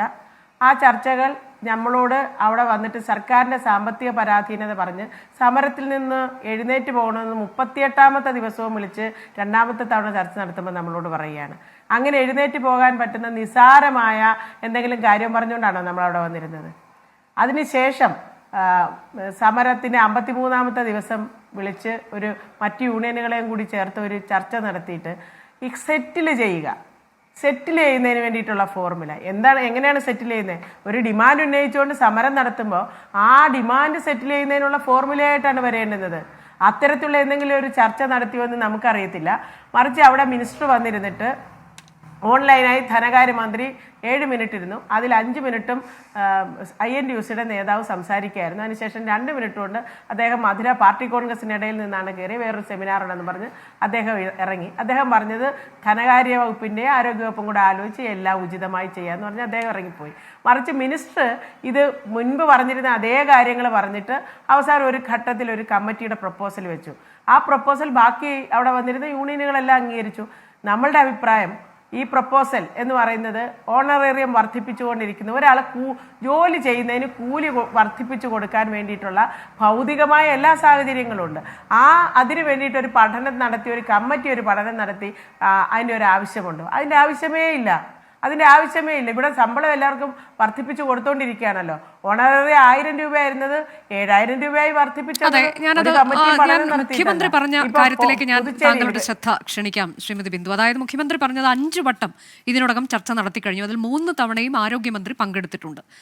അതിൽ ഒരു ചർച്ചയിൽ ഒരു കമ്മിറ്റി റിപ്പോർട്ടിനെ കുറിച്ചൊക്കെ പറയുന്നു. ഉപാധിരഹിത ഓണറേറിയം നൽകാൻ തീരുമാനമായിട്ടുണ്ട്. ഒരു ചർച്ചയിൽ അത് നിങ്ങളുടെ സമരത്തിന്റെ വിജയമാണ് എന്നതിൽ തർക്കമില്ല. ശൈലി സർവേയിലെ OTP സംവിധാനം നിർത്തലാക്കാൻ ഹെൽത്തിന് നിർദ്ദേശം നൽകി. ഇതെല്ലാം നിങ്ങളുടെ സമരത്തിന് ശേഷം നടന്ന ചർച്ചയിൽ ഉണ്ടായിട്ടുള്ള ഒരുപക്ഷെ നിങ്ങൾ സ്വാഗതം ചെയ്യുന്ന ചില തീരുമാനങ്ങളാകാം. അദ്ദേഹം പറഞ്ഞ കാര്യങ്ങളാണ്. അതുപോലെ ലെപ്രസി സർവേയുമായി ബന്ധപ്പെട്ട പ്രശ്നത്തിന് പരിഹാരമായി 2025 ഫെബ്രുവരി വരെയുള്ള ഓണറേറിയം, ഇൻസെന്റീവ് എന്നിവ നൽകി. അത് നിങ്ങളുടെ സമരത്തിന്റെ ഏറ്റവും വലിയൊരു വിജയങ്ങളിൽ ഒന്നാണ്. വിരമിക്കൽ പ്രായം 62 ആക്കിയ സർക്കാർ ഉത്തരവ് മരവിപ്പിച്ചു. കൂടാതെ ശേഷിക്കുന്ന ആശമാരെ ഇൻഷുറൻസിൽ ഉൾപ്പെടുത്താൻ നടപടിയായി. ആയുഷിലൂടെ കുറച്ചു പേർക്ക് കിട്ടുന്ന ഇൻസെന്റീവ് മുഴുവൻ പേർക്കും കൊടുക്കണം എന്ന് കേന്ദ്രത്തോട് അഭ്യർത്ഥിച്ചിട്ടുണ്ട്. ഇതൊക്കെ ആയിട്ടും ഈ ഓണറേറിയം കൂടാതെ 5 ലക്ഷം വിരമിക്കൽ ആനുകൂല്യം, ഇത്തരം കാര്യങ്ങൾ പറയുന്നത് കടുംപിടുത്തമാണ്. ഇതാണ് മുഖ്യമന്ത്രി പറഞ്ഞിട്ടുള്ള കാര്യം. അനുകൂല സാഹചര്യം ഉണ്ടായാൽ ഓണറേറിയം കൂട്ടുമെന്ന് പറയുന്നു. സർക്കാരിൻ്റെ സാമ്പത്തിക സ്ഥിതി എന്താണ് എന്നുള്ളത് നിങ്ങളോട് വിശദമാക്കിയിട്ടുണ്ട് ഈ ചർച്ചകളിലൊക്കെ. ഇതാണ് മുഖ്യമന്ത്രി പറയുന്നത്. അതായത് ചെയ്യാൻ പറ്റുന്ന കാര്യങ്ങളൊക്കെ ചെയ്തു കഴിഞ്ഞിട്ടുണ്ട്. കുടിശ്ശികയുണ്ടായിരുന്നു, അതെല്ലാം തീർത്തു കൊടുത്തു. പക്ഷെ കേന്ദ്രം ചെയ്യേണ്ടുന്ന ചില കാര്യങ്ങൾ അതിലേക്ക് പോകാതെ ഇങ്ങനെ ഒരു കടുംപിടുത്തം എന്നുള്ള വാക്കാണ് അദ്ദേഹം ഉപയോഗിക്കുന്നത്. അതെന്തുകൊണ്ടാണ് എന്നതാണ്. ഇല്ല, ഞങ്ങൾക്ക് അങ്ങനെ ഒരു കടുംപിടുത്തവും ഇല്ല. 21,000 രൂപ എന്ന് ഞങ്ങൾ ഡിമാൻഡ് വെച്ചത് അവരൊരു കമ്മിറ്റി പ്രപ്പോസൽ വെച്ചപ്പോഴത്തേക്ക് അങ്ങനെയാണെങ്കിൽ കമ്മിറ്റി പഠനം നടത്തി ഘട്ടം ഘട്ടമായി അത് ഉയർത്തും എന്നൊരു പ്രപ്പോസൽ, അത് ചർച്ച നീണ്ടുപോയപ്പോൾ അങ്ങനെ ഒരു അഭിപ്രായം വന്നപ്പോൾ അങ്ങനെയാണെങ്കിൽ ഈ സമരം സെറ്റിൽ ചെയ്യുന്നതിന് വേണ്ടിയിട്ടാണ് ഈ ചർച്ച വിളിച്ചു ചേർത്തതെങ്കിൽ ഈ സമരം സെറ്റിൽ ചെയ്യുന്നതിന് വേണ്ടിയിട്ട് ഒരു 3000 രൂപ ഒരു തുക പ്രഖ്യാപിച്ച് ഇപ്പം സമരം സെറ്റിൽ ചെയ്യും, ബാക്കി നമുക്ക് കമ്മിറ്റി പഠനം നടത്തി ഘട്ടം ഘട്ടമായി വർദ്ധിപ്പിക്കും എന്ന് പറഞ്ഞതിനെ ഞങ്ങൾ അംഗീകരിക്കുന്നു എന്ന് പറഞ്ഞു. കാരണം ഒരു തുക ആവശ്യപ്പെട്ടുകൊണ്ടാണ് നമ്മളവിടെ സമരം നടത്തിക്കൊണ്ടിരിക്കുന്നത്. ഞങ്ങൾക്ക് എന്ത് കടുംപിടുത്തമാണുള്ളത്? ഞങ്ങൾ 21,000 രൂപ ചോദിച്ചത് 3,000 രൂപ ഇപ്പോൾ പ്രഖ്യാപിച്ചാൽ ഞങ്ങളത് സെറ്റിൽ ചെയ്യാമെന്ന് ഞങ്ങൾ ഒരു പ്രപ്പോസൽ ഞങ്ങൾ അങ്ങോട്ട് വെക്കുകയാണ് ചെയ്തത്. അത്തരം ഒരു പ്രപ്പോസൽ അവിടെ നിന്ന് മിനിസ്റ്റർ ഭാഗത്തു നിന്നും ഉണ്ടായില്ല. പിന്നെ ഈ കേന്ദ്രത്തിനെതിരായിട്ട് പറയുന്നതിന് ഈ 65 ദിവസമായിട്ട് ഞങ്ങൾ അതിന് മറുപടി കൊടുത്തുകൊണ്ടിരിക്കുകയാണ്. ഈ CI2 ഈ വർഷം ജനുവരി 20 സെക്രട്ടേറിയറ്റിന് മുന്നിൽ സമരം നടത്തിയത് 15,000 രൂപയായി ഇൻസെന്റീവ് വർദ്ധിപ്പിക്കൂ എന്നാവശ്യപ്പെട്ടു, അല്ല ഓണറേറിയം വർദ്ധിപ്പിക്കൂ എന്നാവശ്യപ്പെട്ടുകൊണ്ടാണ്. അപ്പോൾ അത് സ്റ്റേറ്റ് ഗവൺമെൻറ്റിനോടല്ലേ ചോദിച്ചത്? ഓണറേറിയം വർദ്ധിപ്പിക്കുന്നത് സ്റ്റേറ്റ് ഗവൺമെൻറ്റാണ്. ഇൻസെൻറ്റീവ് നമ്മൾ നടത്തിയ സമരത്തിൻ്റെ ഫലമായി കേന്ദ്ര ആരോഗ്യമന്ത്രി ഇൻസെൻറ്റീവ് വർദ്ധിപ്പിക്കാമെന്ന് പാർലമെന്റിൽ പറഞ്ഞിട്ടുണ്ട്. ഞങ്ങൾ അതിന്റെ പിന്നാലെ പോയി അന്വേഷണം നടത്തിക്കൊണ്ടിരിക്കുകയാണ്. ഇവിടെ ഇപ്പോൾ ഈ ഇൻസെന്റീവ് എന്നുള്ളത് തുടങ്ങിയ കാലം മുതൽ കേന്ദ്രം നൽകുന്നത് എത്ര തുകയാണോ അതിൽ തന്നെ ഇപ്പോഴും നിൽക്കുകയാണ്. പക്ഷേ ഇവിടെ കേരളത്തിലെ സ്ഥിതി നോക്കൂ. ഏറ്റവും കൂടുതൽ ഓണറേറിയം നൽകുന്ന സംസ്ഥാനം ഏത് എന്ന് ചോദിച്ചാൽ അത് കേരളമാണ് എന്ന് നമ്മുടെ സംസ്ഥാന സർക്കാർ പറയുന്നുണ്ട്. അത് മറ്റ് ചില സംസ്ഥാനങ്ങളുമായി താരതമ്യം ചെയ്യുമ്പോൾ പലയിടത്തും വളരെ കുറഞ്ഞ തുക നമുക്ക് കാണാൻ കഴിയുകയും ചെയ്യുന്നുണ്ട്. അപ്പോൾ എന്തുകൊണ്ടാണ് ഈ കേന്ദ്രത്തിൻ്റെ കാര്യം ഇപ്പോൾ പാർലമെന്റിൽ ഉറപ്പ് നൽകുന്നു, എന്താണ് ആ ഉറപ്പിന് സംഭവിച്ചത്? അന്വേഷിച്ചുകൊണ്ടിരിക്കുകയാണെന്ന് താങ്കൾ പറയുന്നു. പക്ഷെ ഇവിടെ അതുകൊണ്ടാണ് ഒരുപക്ഷെ കടുംപിടുത്തം എന്ന വാക്ക് വരുന്നത് അവിടെയാകാം. അല്ല, കടുംപിടുത്തം ആർക്കാണ് എന്നുള്ളത് പൊതുസമൂഹം മനസ്സിലാക്കിക്കൊണ്ടിരിക്കുകയാണ്. നമ്മൾ ഒരു തുക വെച്ച് ഒരു സമരം, ഒരു ഡിമാൻഡ് വെച്ച് സമരം നടത്തിയിട്ട് അത് സെറ്റിൽ ചെയ്യാൻ വേണ്ടിയിട്ട് ഒരു തുക ഞങ്ങൾ അങ്ങോട്ട് പ്രപ്പോസൽ വെച്ചിട്ട് ഞങ്ങൾ പറഞ്ഞതിൽ നിന്നും എത്രയോ താഴ്ന്ന ഒരു തുകയാണ് നമ്മൾ പറഞ്ഞത്. അത് സെറ്റിൽ ചെയ്യാൻ പറ്റത്തില്ല എന്ന് പറഞ്ഞ് കടുംപിടുത്തം പിടിക്കുന്നത് ആരാണ്? പിന്നെ കേന്ദ്ര ഗവൺമെന്റിനെതിരായി ഞങ്ങൾ സമരം നടത്തുന്നില്ല എന്ന് പറയുന്നത് അത് സത്യമല്ല. ഞങ്ങൾ എത്രയോ തവണ പാർലമെന്റ് മാർച്ച് അടക്കമുള്ള സമരങ്ങൾ നടത്തി. പിന്നെ നമ്മളൊന്ന് മനസ്സിലാക്കേണ്ടുന്നത്, ഒരു സംസ്ഥാനത്ത് നിന്ന് ഒരു വിഭാഗം ആശാവർക്കർമാർ മാത്രം പോയി കേന്ദ്രത്തിൽ നടത്തി ഈ ഡിമാൻഡ് നേടിയെടുക്കാൻ കഴിയുമെന്നാണോ? അങ്ങനെയല്ല. ഇപ്പൊ CIT പ്രത്യേകം നടത്തും, INTUC പ്രത്യേകം നടത്തും, നമ്മൾ പ്രത്യേകം നടത്തുന്നുണ്ട്. പക്ഷെ അതൊരു ഡിമാൻഡ് നേടിയെടുക്കേണ്ട ഇതുപോലെ വിട്ടുവീഴ്ച ഇല്ലാതെ. അതെ, തീർച്ചയായിട്ടും ഞങ്ങൾ അതിനെ എതിർക്കുന്നില്ലല്ലോ. ഞങ്ങൾ സമരം ചെയ്യാം, ഇൻസെന്റീവ് കൂട്ടാൻ സമരം ചെയ്യാം. ഞങ്ങളിവിടെ നടത്തിക്കൊണ്ടിരിക്കുന്ന സമരത്തിന്റെ ഫലമായി കേന്ദ്ര ഗവൺമെന്റ് ഇൻസെന്റീവ് കൂട്ടാന്ന് പറയുകയും അതിന്റെ പേപ്പർ വർക്കുകളെല്ലാം ഏകദേശം പൂർത്തിയായി ധനകാര്യമന്ത്രിയുടെ മുന്നിൽ എത്തിയിട്ടുണ്ട് എന്നുള്ളതാണ് ഞങ്ങൾ 2 ദിവസം മുമ്പ് വിളിച്ച് അന്വേഷിച്ചപ്പോഴും ഞങ്ങൾക്ക് മനസ്സിലാക്കാൻ ഞാൻ കരുതുന്നു. തിരികെ ചർച്ചയിലേക്ക്. അഡ്വക്കേറ്റ് ബലദേവ് സച്ചിദാനന്ദൻ, നമ്മൾ 2 വിഷയങ്ങളാണ് ചർച്ച ചെയ്തുകൊണ്ടിരിക്കുന്നത്. കാരണം ഇന്ന് ഈ വിഷുദിനത്തിലും നമ്മൾ സെക്രട്ടേറിയറ്റിന് മുന്നിൽ കാണുന്ന കാഴ്ച ഒരു കൂട്ടം സ്ത്രീകൾ അവരുടെ ചില ആവശ്യങ്ങൾ മുന്നോട്ട് വെച്ചുകൊണ്ട് സമരം ചെയ്യുന്നതാണ്. അതിൽ ഒരു കൂട്ടരുടെ സമരം 64 ദിവസം പിന്നിടുന്നു. മറ്റ് ഒരു കൂട്ടരുടെ സമരം അത് ഇനി 5 ദിവസം കഴിയുമ്പോൾ അതിൽ എന്തെങ്കിലും ഒരു തീരുമാനമാകണം. കാരണം റാങ്ക് പട്ടിക 19-ാം തീയതി ആകുമ്പോഴേക്കും അത് റദ്ദാക്കപ്പെടുകയാണ്. അങ്ങനെ ഈ 2 സമരവും അവിടെ നടന്നു പോകുമ്പോൾ ഒരു കൂട്ടരുമായി ചർച്ച നടത്തിയിട്ടുണ്ട്. അതിനിപ്പോൾ അതിൽ പ്രത്യേകിച്ച് എന്താണ് എന്നുള്ളത് നമുക്കറിയില്ല. അവിടെ സർക്കാർ ഒരു കമ്മിറ്റിയുടെ കാര്യമൊക്കെ പറഞ്ഞു. പിന്നീട് അതിൽ ഒരു മുന്നോട്ട് പോകും കാണുന്നില്ല. CPO ഉദ്യോഗാർത്ഥികളുടെ കാര്യത്തിൽ ഒരു പ്രതികരണം പോലും സർക്കാർ നടത്തുന്നുമില്ല. ഇതെന്ത് രീതിയാണ് അഡ്വക്കേറ്റ് ബലദേവ്? ഞങ്ങളാണത് ഘട്ടം ഘട്ടമായിട്ട് ഉയർത്തി ഇപ്പോൾ അവർക്ക് 6000 രൂപ ഓണററി കൊടുക്കും. പക്ഷേ ഇവരുടെ ചർച്ചയിലെല്ലാം ഇവർ പറയുന്നത് ഞങ്ങൾക്ക് ശമ്പളമൊന്നും ലഭിക്കുന്നില്ല, 232 രൂപ എന്നാണ് പറയുന്നത്. അതുതന്നെ തെറ്റാണ്. കാരണം 13000 രൂപ വരെ ശമ്പളം ലഭിക്കുന്ന ആശാ വർക്കേഴ്സുണ്ട്. കേന്ദ്രത്തിൻ്റെ ഇൻസെൻറ്റീവും സംസ്ഥാന ഗവൺമെൻറ് ഇൻസെൻറ്റീവും. പിന്നെ അവരുടെ പ്രധാനപ്പെട്ടൊരു കാര്യമെന്ന് പറയുന്നത്, ഇത് നാഷണൽ ഹെൽത്ത് മിഷൻ്റെ കീഴിൽ ഇവർ രജിസ്റ്റർ ചെയ്യുന്ന reproductive and child health portal എന്ന സെൻട്രൽ ഗവൺമെൻറ് പോർട്ടലിലാണ് ഇവർ രജിസ്റ്റർ ചെയ്യുന്നത്. അപ്പോൾ ശരിക്കും പറയുമ്പോൾ ഇവർ കേന്ദ്ര ഗവൺമെൻറ്റിൻ്റെ കീഴിൽ വരുന്ന ജീവനക്കാരാണ്. അപ്പോൾ കേന്ദ്ര ഗവൺമെൻറ് കൊടുക്കുന്നതിനേക്കാൾ വളരെ കൂടുതലായിട്ട് ഏകദേശം 6000 രൂപ ഓണററിയും 3000 ചില്ലാൻ രൂപ അവർക്ക് ഇൻസെൻറ്റീവ് ഒക്കെ ആയിട്ട് 9000 ചില്ലാൻ രൂപ സംസ്ഥാന ഗവൺമെൻറ്റാണ് കൊടുക്കുന്നത്. ടെലിഫോണിന് വരെ 200 രൂപ കൊടുക്കുന്നുണ്ട്. പക്ഷേ ഒരു കാര്യം ശരിയാണ്, ഒരു പക്ഷേ അവർക്ക് ലഭിക്കുന്ന 13000 രൂപ കുറവാണ് എന്നൊരു അഭിപ്രായം ഉണ്ടെങ്കിൽ അതിനോട് ഞാൻ ഒരുപക്ഷെ യോജിക്കുന്നു. കാര്യം 13000 രൂപ ഈ കാലത്ത് ഒരു വലിയ തുകയൊന്നുമല്ല. പക്ഷേ ഈ ഗവൺമെന്റ് ദിവസത്തെ വേതനം എന്ന് പറയുന്നത് 230 രൂപ. ഒന്ന് ആലോചിച്ച് നോക്കൂ അഡ്വക്കേറ്റ് ബലദേവ് സച്ചിദാനന്ദൻ, 230 രൂപ അപര്യാപ്തമാണ് എന്ന് ഒരു കൂട്ടം തൊഴിലാളികൾ പറയുമ്പോൾ അതിനോട് ഈ സമീപനമാണോ സ്വീകരിക്കേണ്ടത്, പ്രത്യേകിച്ച് ഒരു ഇടതുപക്ഷ സർക്കാർ? തെറ്റാണ്. 230 രൂപ എന്ന് പറയുന്നത് തെറ്റാണ്. അവർക്ക് 13000 രൂപ വരെ കിട്ടുന്ന ആശാ വർക്കർമാരുണ്ട്. അതായത് 400 ചില്ലാൻ അവർക്ക് ഒരു ദിവസം കിട്ടുന്നുണ്ട്. അവിടെയാണ് തുടങ്ങേണ്ടത്. ഈ ഗവൺമെൻറ് വരുമ്പോഴുണ്ടായിരുന്ന 1000 രൂപയാണ്. വേറെ ഏത് ഗവൺമെന്റ്? ഇത് 2005 ഡൽഹിയിൽ ഈ ആശാ വർക്കേഴ്സ് എന്ന സ്കീം തന്നെ നമുക്ക് ചോദിച്ചത് ക്ലാരിഫിക്കേഷൻ വരുത്തി പോകാൻ തോന്നുന്നു. കഴിഞ്ഞ ദിവസം നമ്മളോട് സംസാരിക്കുമ്പോൾ CITUവിന്റെ പ്രതിനിധിയും പറയുന്ന ഇത് തന്നെയാണ്. ഈ പറയുന്ന ഈ കണക്ക് തെറ്റാണ്. ഇതാണ് അവർ ആദ്യം തന്നെ ചൂണ്ടിക്കാണിക്കുന്നത്. ഈ 230 എന്ന് നിങ്ങൾ പറയുന്നുണ്ടല്ലോ, ഇത് മൊത്തം തുടക്കം മുതൽ തെറ്റാണല്ലോ, കണക്കിനകത്തുള്ള കളിയാണല്ലോ നടന്നുകൊണ്ടിരിക്കുന്നത്. അവസാനം ഇവർ നമ്മൾ ഈ സമരം തുടങ്ങിയ ഫെബ്രുവരി 10 മുതൽ ഈ കണക്ക് പറഞ്ഞിട്ട് ഞങ്ങൾ 13,200 രൂപ കിട്ടുന്ന ആശാ വർക്കർമാരുടെ ലിസ്റ്റ് ഒന്ന് നിങ്ങൾ പ്രസിദ്ധീകരിക്കണം, അല്ലെങ്കിൽ ഞങ്ങൾക്ക് തരണമെന്ന് പറഞ്ഞപ്പോൾ ഒരു മാസം കഴിഞ്ഞപ്പോൾ ദേശാഭിമാനി പത്രത്തിൽ കൊല്ലം ജില്ലയിലെ വത്സല എന്ന് പറയുന്ന ഒരു ആശാ വർക്കറുടെ ലിസ്റ്റ് വന്നു, ഒരു ഫോട്ടോയും വാർത്തയും വന്നു. വേറൊരു ആശാ വർക്കറേയും ഞങ്ങൾ കണ്ടില്ല. ഈ സമരം തുടങ്ങിയതിന് മുമ്പ് 13,200 രൂപ കിട്ടിയ ഒരു ആശാ വർക്കറേയും ഞങ്ങൾ കണ്ടിട്ടില്ല. ഇത് നമ്മൾ മനസ്സിലാക്കേണ്ടത് ഈ കിട്ടിക്കൊണ്ടിരുന്ന, ഞങ്ങൾ ഈ സമരം തുടങ്ങുന്നതിന് മുമ്പ് വരെ കിട്ടിക്കൊണ്ടിരുന്ന ഈ 7,000 രൂപയ്ക്ക് ക്രൈറ്റീരിയ ഉണ്ട്. ഒരു മീറ്റിങ്ങിൽ പോയി ഒരു ഒപ്പിട്ടില്ലെങ്കിൽ, അത് പഞ്ചായത്ത് മെമ്പർ വരാതിരുന്നത് കൊണ്ട് മീറ്റിംഗ് നടന്നു കാണത്തില്ല, ആ ഒപ്പിട്ടില്ലെങ്കിൽ 700 രൂപ കുറയും. ആർക്കാണ് ഈ 7,000 രൂപ എല്ലാ മാസവും? പിന്നെ ഇൻസെന്റീവ് എന്ന് പറയുന്നത് മാറ്റി അല്ല, ഞാൻ ഒന്ന് പറഞ്ഞോട്ടെ, എന്തായാലും കണക്ക് ചോദിച്ചുകൊണ്ട് പറയാം. ഇൻസെന്റീവ് നവംബർ വരെ 2,000 രൂപയാണ് ഇൻസെന്റീവ്. നവംബറിലാണ് 1,000 രൂപയുടെ വർദ്ധിപ്പിച്ചത്, 3,000 രൂപയായത്. ആ 1,000 രൂപ വർദ്ധിപ്പിച്ചത് ഇപ്പോഴും കിട്ടാത്ത പല ആശാ വർക്കർമാരും ഉണ്ട്. പിന്നെ നമ്മൾ മനസ്സിലാക്കേണ്ടുന്ന ഒരു കാര്യം, ഒരിക്കലും ഞങ്ങൾ ഈ സമരം തുടങ്ങി ഫെബ്രുവരി 10 തുടങ്ങുന്നതിന് ശേഷം ഒരു 3 ആഴ്ച കഴിഞ്ഞാണ് ഈ ഇൻസെന്റീവ് ഓണറേറിയം കിട്ടുന്നത്. ഇന്ന് വരെ ആശാ വർക്കർമാർക്ക് ഒരുമിച്ച് ഈ തുക ഒരിക്കലും ലഭിച്ചിട്ടില്ല.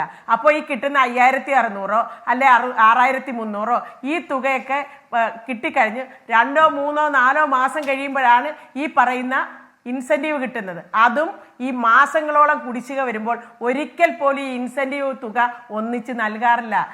അത് പല ഘട്ടങ്ങളായിട്ടാണ് നൽകിക്കൊണ്ടിരിക്കുന്നത്. അപ്പോൾ ഈ തുകയെന്ന് നമ്മൾ കണക്ക് കൂട്ടി പറയുമ്പോൾ ഇതിൽ ഞങ്ങൾ ഈ പറയുന്ന 7,000 രൂപ കിട്ടുമെന്നുള്ള കണക്കിലാണ് 233 രൂപ എന്ന് പറയുന്നത്. അത് ഈ സമരം തുടങ്ങുന്നതിന് മുമ്പ് വരെ എല്ലാ ആശമാർക്കും 7,000 രൂപ എല്ലാ മാസവും കിട്ടുന്നില്ല. അപ്പോൾ ഈ കണക്കിലെ കളിയൊക്കെ വിട്ടിട്ട് ഞാൻ ചോദിക്കട്ടെ, ഈ PSC മെമ്പർമാർക്ക് എത്ര ലക്ഷം രൂപ ശമ്പളം കിട്ടിക്കൊണ്ടിരുന്നപ്പോഴാണ് 1.25 ലക്ഷം വരെ വർദ്ധിപ്പിച്ചു കൊടുത്തത്? അവരുടെ ഒരു ദിവസത്തെ വരുമാനം എത്രയാണ്? അപ്പൊ ഈ കണക്കും പറഞ്ഞിരിക്കുന്നത് നിങ്ങൾ ദയവ് ചെയ്ത് ഈ കേരളത്തിലെ മനുഷ്യരുടെ മുന്നിൽ ഇനി ഇങ്ങനെയുള്ള കണക്ക് പറയാനായിട്ട് വരരുത്. അതാണ് ഞങ്ങളുടെ അഭ്യർത്ഥന. ഇതൊരു വലിയ തുകയൊന്നുമല്ല ഇവർ ചോദിക്കുന്ന വർധന എന്നുള്ളത്. സർക്കാരിനെ സംബന്ധിച്ച് അത്ര വലിയൊരു ബാധ്യതയാണ് എന്ന് ആരും കരുതുന്നുണ്ടെന്ന് എനിക്ക് തോന്നുന്നില്ല. ഇത് ഒരു തരത്തിലും നമുക്ക് താങ്ങാൻ പറ്റാത്ത അത്ര വലിയ ബേർഡൻ ആണ്, അത്രയ്ക്ക് പ്രശ്നമാണ് സർക്കാരിന്റെ സാമ്പത്തിക സ്ഥിതിക്ക് എന്നാണോ അപ്പോൾ പറഞ്ഞു വരുന്നത്? അല്ല, അവർ പറയുന്ന അതിനകത്തൊരു കളവുണ്ട്. കാരണം ഇൻസെന്റീവ് എന്ന് പറയുന്ന 60% കേന്ദ്ര ഗവൺമെന്റും 40% സംസ്ഥാന ഗവൺമെന്റും എന്നാണ്. അതായത് 3,600 രൂപ കേന്ദ്ര ഗവൺമെന്റും 2,400 രൂപ സംസ്ഥാന ഗവൺമെന്റും. അങ്ങനെയാണ് 6,000 രൂപ ഇൻസെന്റീവ് എന്ന് പറയുന്നത്. അപ്പോൾ ഇൻസെൻറ്റീവ് അവർക്ക് കിട്ടുന്നില്ല എന്നുണ്ടെങ്കിൽ അവർ തന്നെ പറഞ്ഞു, എൻ്റെ നാട്ടിലുണ്ട് കുറേയധികം ആശാ വർക്കേഴ്സ്, അവരോട് പലരോട് ഈ സമരവുമായി ബന്ധപ്പെട്ട് ഞാൻ ചോദിച്ചു. അവർക്ക് 13,000 രൂപ കിട്ടുന്ന പലരുമില്ല, പലർക്കും പക്ഷേ 10,000 രൂപയിൽ കൂടുതൽ ഓണറേറിയം ഇൻസെൻറ്റീവ് കൂടെ കിട്ടുന്നുണ്ട്. പക്ഷേ ഒരു കാര്യം അവർ പറഞ്ഞു ശരിയാണ്, ചില മീറ്റിങ്ങുകളിൽ പങ്കെടുത്തില്ല എങ്കിൽ അവർക്ക് അതിപ്പോ മാറ്റിയത് ഈ സമരത്തിന് ശേഷം ഉണ്ടായ ഒരു സ്ഥിതിവിശേഷമാണ്. ഇനിയിപ്പോ നമ്മൾ ഈ പറയുന്ന ഈ 13,000 പോലും അവർക്ക് ഒരുമിച്ച് കിട്ടുന്നില്ല. ഇത് ഈ 13,000 ഒരുമിച്ച് കിട്ടിയാൽ പോലും ഇന്നത്തെ കാലത്ത് അത് എന്തിനു തികയും? അഡ്വക്കേറ്റ് ബലദേവ് സച്ചിദാനന്ദൻ, നമുക്കറിയാമല്ലോ അത്. അപ്പോഴാണ് അത് ഒരുമിച്ച് കിട്ടുക പോലും ഇല്ലാത്തൊരവസ്ഥയിലേക്ക് അവിടെ കുടിശ്ശിക വരുത്തിക്കൊണ്ടിരിക്കുന്നു. ഞാനെന്ന് പറയുന്നത് ഇത് എന്താണ് ഈ സ്കീം എന്ന് പറയുന്നത്? ഇത് കേന്ദ്ര ഗവൺമെൻറ്റിൻ്റെ ഒരു സോഷ്യൽ സർവീസ് സ്കീമായിട്ട് കൊണ്ടുവന്നതാണ്. ഇതൊരു സാലറി കൊടുക്കുന്ന ഒരു തൊഴിലായിട്ട് കൊണ്ടുവന്നതല്ല. സാമൂഹ്യ സേവനത്തിൻ്റെ ഭാഗമായിട്ട് കേന്ദ്ര ഗവൺമെൻറ് 2005 കൊണ്ടുവന്ന ഡൽഹിയിലെ ചേരികളിൽ കൊണ്ടുവന്നതാണ് ഇന്ത്യ മൊത്തത്തിൽ വ്യാപിച്ചത്. ഇപ്പോൾ 10,40,000 പേര് ഇതിനകത്ത് വർക്ക് ചെയ്യുന്നുണ്ട്. കേരളത്തിൽ ഏകദേശം 26,448 ആശമാർ വർക്ക് ചെയ്യുന്നുണ്ട്. അപ്പോൾ ഈ ആശമാരെ അത് കൊണ്ടുവന്നത് തന്നെ ഒരു സാമൂഹ്യ സേവനം എന്നുള്ളതാണ്. ഞാൻ ഒരു കാര്യം ഒന്ന് പറഞ്ഞോട്ടെ, ഞാൻ ചെയർമാനായിട്ടിരുന്നു ഗവൺമെൻറ്റിൽ, എനിക്ക് കിട്ടിയത് 12,000 രൂപയാണ് ഓണറേറിയം. എൻ്റെ MD കിട്ടുന്നത് 2,00,000 രൂപയായിരുന്നു. എൻ്റെ ഡ്രൈവർക്ക് 20,000 രൂപ ഉണ്ടായിരുന്നു. കാര്യം എന്താ? ചെയർമാൻ എന്നുള്ളത് ഒരു സർവീസിൻ്റെ ഭാഗമായിട്ടാണ് തന്നത്. അപ്പോൾ എനിക്ക് പറയാൻ പറ്റുമോ, ഞാൻ ഒരു ബോർഡിൻ്റെ ഏറ്റവും ഉന്നത സ്ഥാനത്തിരിക്കുന്നു, എനിക്ക് 10,000 രൂപ എന്നപ്പോൾ എൻ്റെ MDക്ക് 2,00,000 രൂപ, എൻ്റെ ഡ്രൈവർക്ക് 20,000 രൂപ കൊണ്ട് കിട്ടുന്നു, എൻ്റെ PAക്ക് കിട്ടുന്നു 60,000 രൂപ. അപ്പോൾ അത് പറഞ്ഞിട്ട് കാര്യമില്ല. ഓരോ രീതിക്ക് ഓരോ സർവീസുണ്ട്. പിന്നെ PSC മെമ്പറുടെ കാര്യം പറഞ്ഞു, നമ്മളത് ചർച്ച ചെയ്തതാണ്. അവർക്ക് ശമ്പളം കൊടുക്കുന്നത് ജുഡീഷ്യൽ സർവീസുമായി ബന്ധപ്പെട്ട് ജില്ലാ ജഡ്ജിമാരുടെ രീതിയിലുള്ള സാലറിയാണ് അവർ കൊടുക്കുന്നത്. അത് സ്റ്റാറ്റ്യൂട്ടറി ബോർഡാണത്. കേന്ദ്ര ഗവൺമെൻറ് ഒരു സ്റ്റാറ്റ്യൂട്ടിൻ്റെ രീതിയിലാണ് പബ്ലിക് സർവീസ് കമ്മീഷൻ ഇന്ത്യയിൽ മൊത്തത്തിൽ പ്രവർത്തിക്കുന്നത്. അപ്പോൾ ആ പ്രവർത്തിക്കുമ്പോൾ അവർക്ക് ജുഡീഷ്യൽ ഓഫീസർമാർക്ക് ശമ്പളം കൂട്ടുമ്പോൾ അതനുസരിച്ച് PSC മെമ്പർമാർക്ക് ശമ്പളം കൂട്ടണം. അതിനൊന്നും നമുക്ക് ഇതുമായിട്ട് ഊഹിക്കാൻ പറ്റില്ല. അത് കേരളത്തിലുള്ളത് 20-23 പേരാണ്. ഇവർ കേരളത്തിൽ തന്നെ 26,448 പേരുണ്ട്. അപ്പോൾ 2016 1000 രൂപയിൽ നിന്ന് 2024 ഇത്രയും തുക 7000 രൂപയായിട്ട് വർദ്ധിച്ചപ്പോൾ എത്ര രൂപയാണ് ഈ ഗവൺമെൻറ് ഇവരുടെ പേരിൽ അധിക ബാധ്യത വരുന്നത്? അപ്പോൾ ഒരു സർവീസ് എന്നുള്ള രീതിയിൽ നിന്ന് മാറി ഇപ്പോൾ ആശമാര് സർവീസ് എന്നുള്ളത് മാറി സാമൂഹ്യ സേവനം എന്ന വാക്ക് അവർ ഉപയോഗിച്ചു. ഇപ്പോൾ ഒരുപക്ഷെ ഒരു 10-220 കോടിയായിരിക്കും നിലവിൽ ഇതിൽ ചെലവാകുന്നതെന്നുണ്ടെങ്കിൽ ഒരു 100 കോടി കൂടി കൊടുക്കുക എന്നുള്ളത് അത്ര വലിയ ബേർഡൻ ആണോ? നിലവിൽ ഈ സർക്കാർ ചെയ്യുന്ന പല കാര്യങ്ങളും നോക്കിയാൽ ധൂർത്തിനെ കുറിച്ചൊക്കെയുള്ള കാര്യങ്ങൾ നമ്മൾ പലയിടത്തും കാണുന്നുമുണ്ട്. ഇത് ഇത്തരക്കാർ നമ്മളുടെ ഈ ആരോഗ്യ മേഖലയെ താങ്ങി നിർത്തുന്നവരാണ്, നെടും തൂണുകൾ എന്ന് പറയുന്ന ആളുകളാണ്. അവർ ചെയ്യുന്ന ജോലികൾ എത്രയധികം ജോലികളാണ് ഒരു ദിവസം അവർ ചെയ്തു കൂട്ടുന്നത് അഡ്വക്കേറ്റ് ബെല്ലദൈൻ. അപ്പോൾ അവർക്കൊരല്പം തുക കൂടി ശരി, ഇപ്പോ അവർ ആവശ്യപ്പെടുന്ന അത്രയും പറ്റില്ല എന്നുണ്ടെങ്കിൽ അതിലൊരല്പം കുറച്ച് നമ്മൾ ആ തരത്തിലേക്ക് നോക്കാം എന്നെങ്കിലും പറഞ്ഞൊരു കൺസെൻസസിന്റെ ഭാഷയിലേക്ക് പോവുക, കൺസെൻസസിന്റെ ഭാഷയിലേക്ക് പോവുക എന്നുള്ളതല്ലേ ഒരു സർക്കാർ ചെയ്യേണ്ടത്? എത്ര ദിവസമായി അവരുടെ അവരുടെ പ്രധാനപ്പെട്ട ഡിമാൻഡ് തന്നെ അവരുടെ ആശയപരമായ കാര്യങ്ങളിൽ നിന്ന് അവർ വ്യതിചലിക്കുകയാണ്. കാരണം ആശാ വർക്കേഴ്സ് എന്ന് പറയുന്ന സാമൂഹ്യ സേവനത്തിൽ നിന്ന് ഞങ്ങളെ മാറ്റി ഞങ്ങളെ തൊഴിലാളികളാക്കണം എന്നാണ് അവരുടെ ഒന്നാമത്തെ ഒരു മുദ്രാവാക്യം. അപ്പോൾ ഗവൺമെൻറ് എംപ്ലോയീസ് ആയിട്ട് അവരെ പ്രഖ്യാപിക്കണം. അത് പ്രഖ്യാപിക്കാൻ സംസ്ഥാന ഗവൺമെൻറ് പറ്റില്ല. ഞാൻ പറഞ്ഞല്ലോ, ഇവർ കേന്ദ്ര ഗവൺമെന്റിന്റെ പോർട്ടലിൽ ആവശ്യമില്ല, അത് CITUവിന്റെ ആവശ്യമാണ്. ഇല്ല, അവർക്ക് അല്ല CITU അവിടെ തന്നെയാണ് ശ്രീമതി ബിന്ദു ചോദ്യം വരുന്നതും. എന്തുകൊണ്ടാണ് ഇപ്പോ ഇത്തരം കാര്യങ്ങളൊക്കെ ആവശ്യപ്പെട്ടാലാണ് നിങ്ങൾക്ക് കുറച്ചുകൂടി അതിൽ ഈ പറയുന്ന വിരമിക്കൽ ആനുകൂല്യം ഉൾപ്പെടെയുള്ളത്, പിരിച്ചുവിടൽ, ഇത്തരം കാര്യങ്ങളിലേക്കൊക്കെ വരണമെങ്കിൽ നിങ്ങളെ തൊഴിലാളികളായി കണക്കാക്കണം. ഇതാണ് സർക്കാർ പറയുന്ന ഒരു കാര്യം. പക്ഷെ നിങ്ങൾ അത് ആവശ്യപ്പെടുന്നില്ല. നിങ്ങൾ ഇപ്പോൾ അത് സമ്മതിക്കുകയും ചെയ്തു. ഞാൻ താങ്കളിലേക്ക് എത്താം ശ്രീ പ്രിന്റുവിലേക്ക് ഈ കാര്യത്തിൽ കഴിഞ്ഞ ദിവസങ്ങളിലൊക്കെ നമ്മൾ ഈ വിഷയം ചർച്ച ചെയ്യുമ്പോഴും ഉറപ്പാണ്, കേന്ദ്രത്തിന്റെ ഭാഗത്തുനിന്ന് വരുന്ന ഉറപ്പ്. JP നഡ്ഡ പാർലമെന്റിൽ ഉറപ്പ് നൽകിയിരിക്കുകയാണ് ഇതൊക്കെ പരിഗണിക്കാമെന്ന്. ദിവസങ്ങൾ എത്ര കഴിഞ്ഞു? നിങ്ങൾ ആത്മാർത്ഥതയുള്ളവരാണ് എന്നുണ്ടെങ്കിൽ, ഇപ്പോൾ BJP ഈ സമരത്തിനൊപ്പം നിൽക്കുന്നവരാണ്, ഇവരുടെ സമരപന്തലിൽ പോയി ഐക്യദാർഢ്യം പ്രകടിപ്പിക്കുന്നത് കണ്ടു, സംസ്ഥാന നേതാക്കൾ, ഒപ്പം കേന്ദ്രമന്ത്രി വരുന്നതൊക്കെ നമ്മൾ കണ്ടതാണ്. ഇതിൽ ഒരു ആത്മാർത്ഥതയുണ്ട് എന്നുണ്ടെങ്കിൽ എന്താണ് ഇതിനോടകം ചെയ്യേണ്ടിയിരുന്നത്? എന്തെങ്കിലും ഒരു എല്ലാം ശരി നമ്മൾ പരിഗണിക്കാമെന്ന് പറയുന്നതിനപ്പുറത്തേക്ക് ഇതാ ഇന്ന ഉറപ്പ് നമ്മൾ നൽകിയിരിക്കുന്നു എന്ന് പറയാൻ എന്തുകൊണ്ട് കേന്ദ്രത്തിന് കഴിയുന്നില്ല? അല്ല, അങ്ങനെ പറയേണ്ടതില്ലല്ലോ. കേന്ദ്രം ഇതുമായി ബന്ധപ്പെട്ടുള്ള എല്ലാ നടപടിക്രമങ്ങളും പൂർത്തീകരിച്ചിട്ടുണ്ട്. സ്വാഭാവികമായിട്ട് ഇവരുടെ ഏറ്റവും പ്രധാനപ്പെട്ട ആവശ്യം എന്ന് പറയുന്നത് ഇൻസെൻറ്റീവ് വർധനവയാണ്. ഇൻസെൻറ്റീവ് വർധനവുമായി ബന്ധപ്പെട്ടുള്ള ഫയലുകളുടെ നീക്കുപോക്ക് നടപ്പുകൾ നടന്നു. ഇനി ധനമന്ത്രിയുടെ മുന്നിലാണ് ഇരിക്കുന്നത്. സ്വാഭാവികമായിട്ട് ആ ബില്ലിനകത്ത് ഒപ്പിട്ട് കഴിഞ്ഞാൽ സ്വാഭാവികമായി ഇവർ പ്രതീക്ഷിക്കുന്ന ഇൻസെൻറ്റീവ് ഇവിടെ വരും. അതാണ് ഒന്നാമത്തെ കാര്യം. ഇതുമായി ബന്ധപ്പെട്ട് പല രീതിയിലുള്ള ഊഹാപോഹങ്ങളും കേന്ദ്ര സർക്കാരിനെ പഴിചാരിതുകൊണ്ടൊന്നും ബൽദേവ് സാറിനോ അല്ലെങ്കിൽ അദ്ദേഹത്തിൻ്റെ പാർട്ടിക്കൊന്നും രക്ഷപ്പെടാമെന്ന് സാധിക്കേണ്ട. ഇവിടെ സത്യത്തിൽ നോക്കൂ, ഇവിടെ നമ്മുടെ മുമ്പിലിരിക്കുന്ന 2 പ്രതിനിധികളുണ്ട്. ആ 2 പ്രതിനിധികളും സത്യത്തിൽ പിണറായി വിജയൻ സർക്കാരിൻ്റെ വഞ്ചനയുടെ കേരളത്തിൻ്റെ പ്രതീകങ്ങളാണ്. അങ്ങ് തുടക്കത്തിൽ സൂചിപ്പിച്ചതുപോലെ തന്നെ ഈ 21,000 രൂപ എന്ന് പറയുന്ന വലിയ വാഗ്ദാനം കൊടുത്തതാരാണ്? ഇപ്പോൾ ബൽദേവ് സാർ പറഞ്ഞു കേന്ദ്രത്തിൻ്റെ പദ്ധതിയാണ്. കേന്ദ്രത്തിൻ്റെ പദ്ധതിയാണെങ്കിൽ നിങ്ങൾ എങ്ങനെയാണ് പ്രകടന പത്രികയിൽ ഞങ്ങൾ 21,000 രൂപ കൊടുക്കാമെന്ന് നിങ്ങൾ എങ്ങനെയാണ് പറയുക? അതോടൊപ്പം തന്നെ നമ്മുടെ സഹോദരി അവിടെ ഇരിക്കുന്നുണ്ട്, വളരെ ദുഃഖത്തോട് അനുസ്മരിക്കുന്നത്. അവരോട് ഈ പിണറായി വിജയൻ സർക്കാർ പറഞ്ഞൊരു ഉറപ്പുണ്ട്. ഈ കേരളത്തിൽ വനിതകളായിട്ടുള്ള പോലീസുമാരുടെ എണ്ണം വർദ്ധിപ്പിക്കും. 25% ഇവർക്ക് കൊടുത്ത ഉറപ്പ്. കേരളത്തിൽ പ്രകടന പത്രികയിൽ പറഞ്ഞ ഉറപ്പ് എത്ര ശതമാനമാണുള്ളത്? 9% അപ്പോൾ നമ്മൾ മനസ്സിലാക്കും 2 ജനതയെയും 2 വിഭാഗത്തെയും വഞ്ചിക്കുകയാണ് ചെയ്തിട്ടുള്ളത്. ഇവിടെ WCPOന്റെ ലിസ്റ്റുമായി ബന്ധപ്പെട്ടുകൊണ്ട് നിങ്ങൾ നോക്കുക.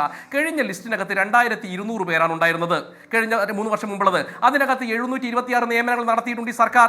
അതിനുശേഷം നോക്കൂ, ഇവർ പറഞ്ഞു ജാംബോ ലിസ്റ്റ് വന്നു കഴിഞ്ഞ വലിയ പ്രശ്നമാണ്, അതുകൊണ്ട് നമുക്ക് ചുരുക്കപ്പട്ടിക ഉണ്ടാക്കണം, ചുരുക്കപ്പട്ടികയിലെ മുഴുവൻ ആളുകൾക്കും നിയമനം നടത്തണം എന്ന് പറഞ്ഞുകൊണ്ടാണ് സർക്കാർ ഈ റാങ്ക് ലിസ്റ്റുകൾ മുഴുവൻ ചുരുക്കുകയാണ്. കേരളത്തിൽ ആകെ 927 പേരാണുള്ളത്. അതിനകത്ത് എത്ര പേർക്കാണ് നിയമനം നടത്തിയിട്ടുള്ളത്? നിങ്ങൾ മനസ്സിലാക്കണം, 232 പേർക്ക് മാത്രമാണ് നിയമനം നടത്തിയിട്ടുള്ളത്. ഇവിടെ കേരളത്തിൽ തന്നെ നോക്കൂ, തൊട്ടടുത്ത് കിടക്കുന്ന നിങ്ങൾ പറയുന്ന ഗുജറാത്തിനകത്ത് 35% വനിതാ പോലീസുമാരുടെ എണ്ണം. BJP ഭരിക്കുന്ന മധ്യപ്രദേശിലെ വനിതാ പോലീസുമാരുടെ എണ്ണം എന്ന് പറയുന്നത് 35%. അതോടൊപ്പം തന്നെ ബീഹാറിനകത്ത് തൊട്ട് നമ്മൾ അപ്പുറം കിടക്കുന്ന തമിഴ്നാട് 20%, കർണാടകത്തിൽ 30%. ഈ കേരളത്തിൽ ഇപ്പോഴും വനിതാ പ്രാതിനിധ്യം എന്ന് പറയുന്നത് 9%. അപ്പോൾ ഈ സ്ത്രീ ശാക്തീകരണത്തെ കുറിച്ച് വലിയ വായിൽ പറഞ്ഞുകൊണ്ട് അധികാരത്തിലെത്തിക്കൊണ്ട് സ്ത്രീ വോട്ടർമാരെ വഞ്ചിക്കുകയാണ് ഇവർ ചെയ്തത്. അപ്പോൾ ഇവിടെ സത്യത്തിൽ നടക്കുന്നത് അപ്രഖ്യാപിതമായിട്ടുള്ള രണ്ട് കാര്യങ്ങളാണ്. ഒന്ന്, അപ്രഖ്യാപിതമായ സാമ്പത്തിക അടിയന്തരാവസ്ഥയുണ്ട്. ആ സാമ്പത്തിക അടിയന്തരാവസ്ഥ പ്രഖ്യാപിച്ചത് കൊണ്ടാണ് ആശാവർക്കർമാർക്ക് പണമില്ലാത്തത്. രണ്ട്, അപ്രഖ്യാപിതമായിട്ടുള്ള നിയമന നിരോധനമുണ്ട്. ഈ ലിസ്റ്റ് മാത്രമല്ല, അങ്ങ് ചോദിച്ചല്ലോ ഇത് കുറെ കാലമായിട്ടുണ്ടല്ലോ എന്ന്. ഇനി വരാൻ പോകുന്ന 3 ലിസ്റ്റുകളുണ്ട്. ആ ലിസ്റ്റിൽ പ്രധാനപ്പെട്ട ലിസ്റ്റ് എന്ന് പറയുന്നത് LDC ലിസ്റ്റാണ്. LDC ലിസ്റ്റിന്റെ കാലാവധി ജൂൺ 31 തീരും. അതിനകത്ത് 18,887 പേരാണ് നിയമനം കാത്തു നിൽക്കുന്നത്. ഇവിടുത്തെ ലാസ്റ്റ് ഗ്രേഡ് ലിസ്റ്റ് ഉണ്ട്, ജൂലൈ 31 തീരും. 9,650 പേരാണ് ആ ലിസ്റ്റിനകത്ത് നിയമനം കാത്തു നിൽക്കുന്നത്. അതോടൊപ്പം തന്നെ 6 ബറ്റാലിയനിൽ പെട്ടിട്ടുള്ള റിസർവ് പോലീസുമാർ, CPOമാർ, റിസർവ് പോലീസ് CPOമാർ, അവരുടെ 4,536 നിയമനങ്ങളുണ്ട്. അപ്പോൾ ഓഗസ്റ്റ് മാസത്തിൽ തന്നെ ഈ സർക്കാരിന്റെ കെടുകാര്യസ്ഥത കാരണം, പിടിപ്പുകേട് കാരണം 30,000 യുവാക്കളാണ് ഈ തെരുവിലേക്ക് ഇറങ്ങാൻ പോകുന്നത്. അവർ തൊഴിൽ രഹിതരാക്കാൻ പോകുന്നത്. നമ്മൾ മനസ്സിലാക്കണം, ഒരു ലിസ്റ്റിനകത്ത് വരണമെങ്കിൽ 3-4 വർഷത്തെ കഠിന പരിശ്രമമുണ്ട്. ഇപ്പൊ നേരത്തെ തന്നെ സഹോദരി പറഞ്ഞു 3 ലക്ഷം പേരാണ് പരീക്ഷ എഴുതിയത്.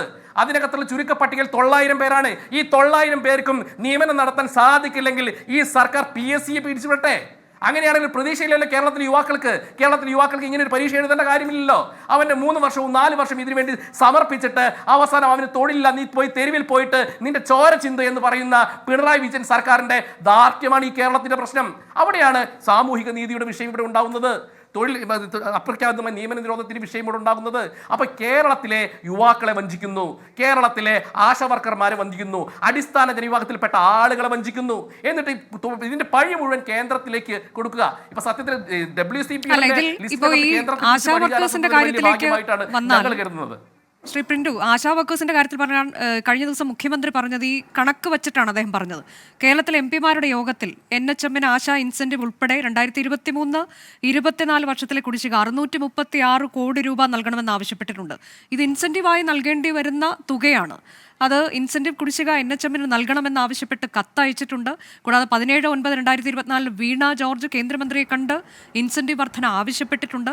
ഇനി പാർലമെന്റിൽ സംഭവിച്ചത് എന്താണെന്ന് നമുക്കറിയാം. JP നഡ്ഡ ഇൻസെന്റീവ് കൂട്ടുന്നത് പരിഗണിക്കാമെന്ന് പറയുന്നു. അതുപോലെ തൊഴിൽ നിയമ പരിധിയിൽ ഉൾപ്പെടുത്താം. ഇത്തരം ആവശ്യങ്ങളൊക്കെ പരിഗണിക്കാമെന്ന് പറഞ്ഞിട്ടിപ്പോൾ ദിവസങ്ങൾ എത്രയായി? സുരേഷ് ഗോപിയോടും ഇതേ ഉറപ്പ് തന്നെ അദ്ദേഹം നൽകി. എന്നിട്ട് അതിന്റെ അപ്ഡേറ്റ് എന്താണ്, താങ്കൾക്കറിയാമോ? അല്ല, അപ്ഡേറ്റ് എന്ന് പറഞ്ഞാൽ അതുമായി ബന്ധപ്പെട്ടുകൊണ്ട് ധനകാര്യമന്ത്രിയുടെ ഒപ്പിട്ട് കഴിഞ്ഞ് സ്വാഭാവികമായിട്ട് അത് പ്രാബല്യത്തിൽ വരും. അതുമായി ബന്ധപ്പെട്ട ഫയൽ ഇരിക്കുകയാണെന്ന് പറഞ്ഞല്ലോ ഞാൻ. ഇപ്പൊ ഇതിനകത്ത്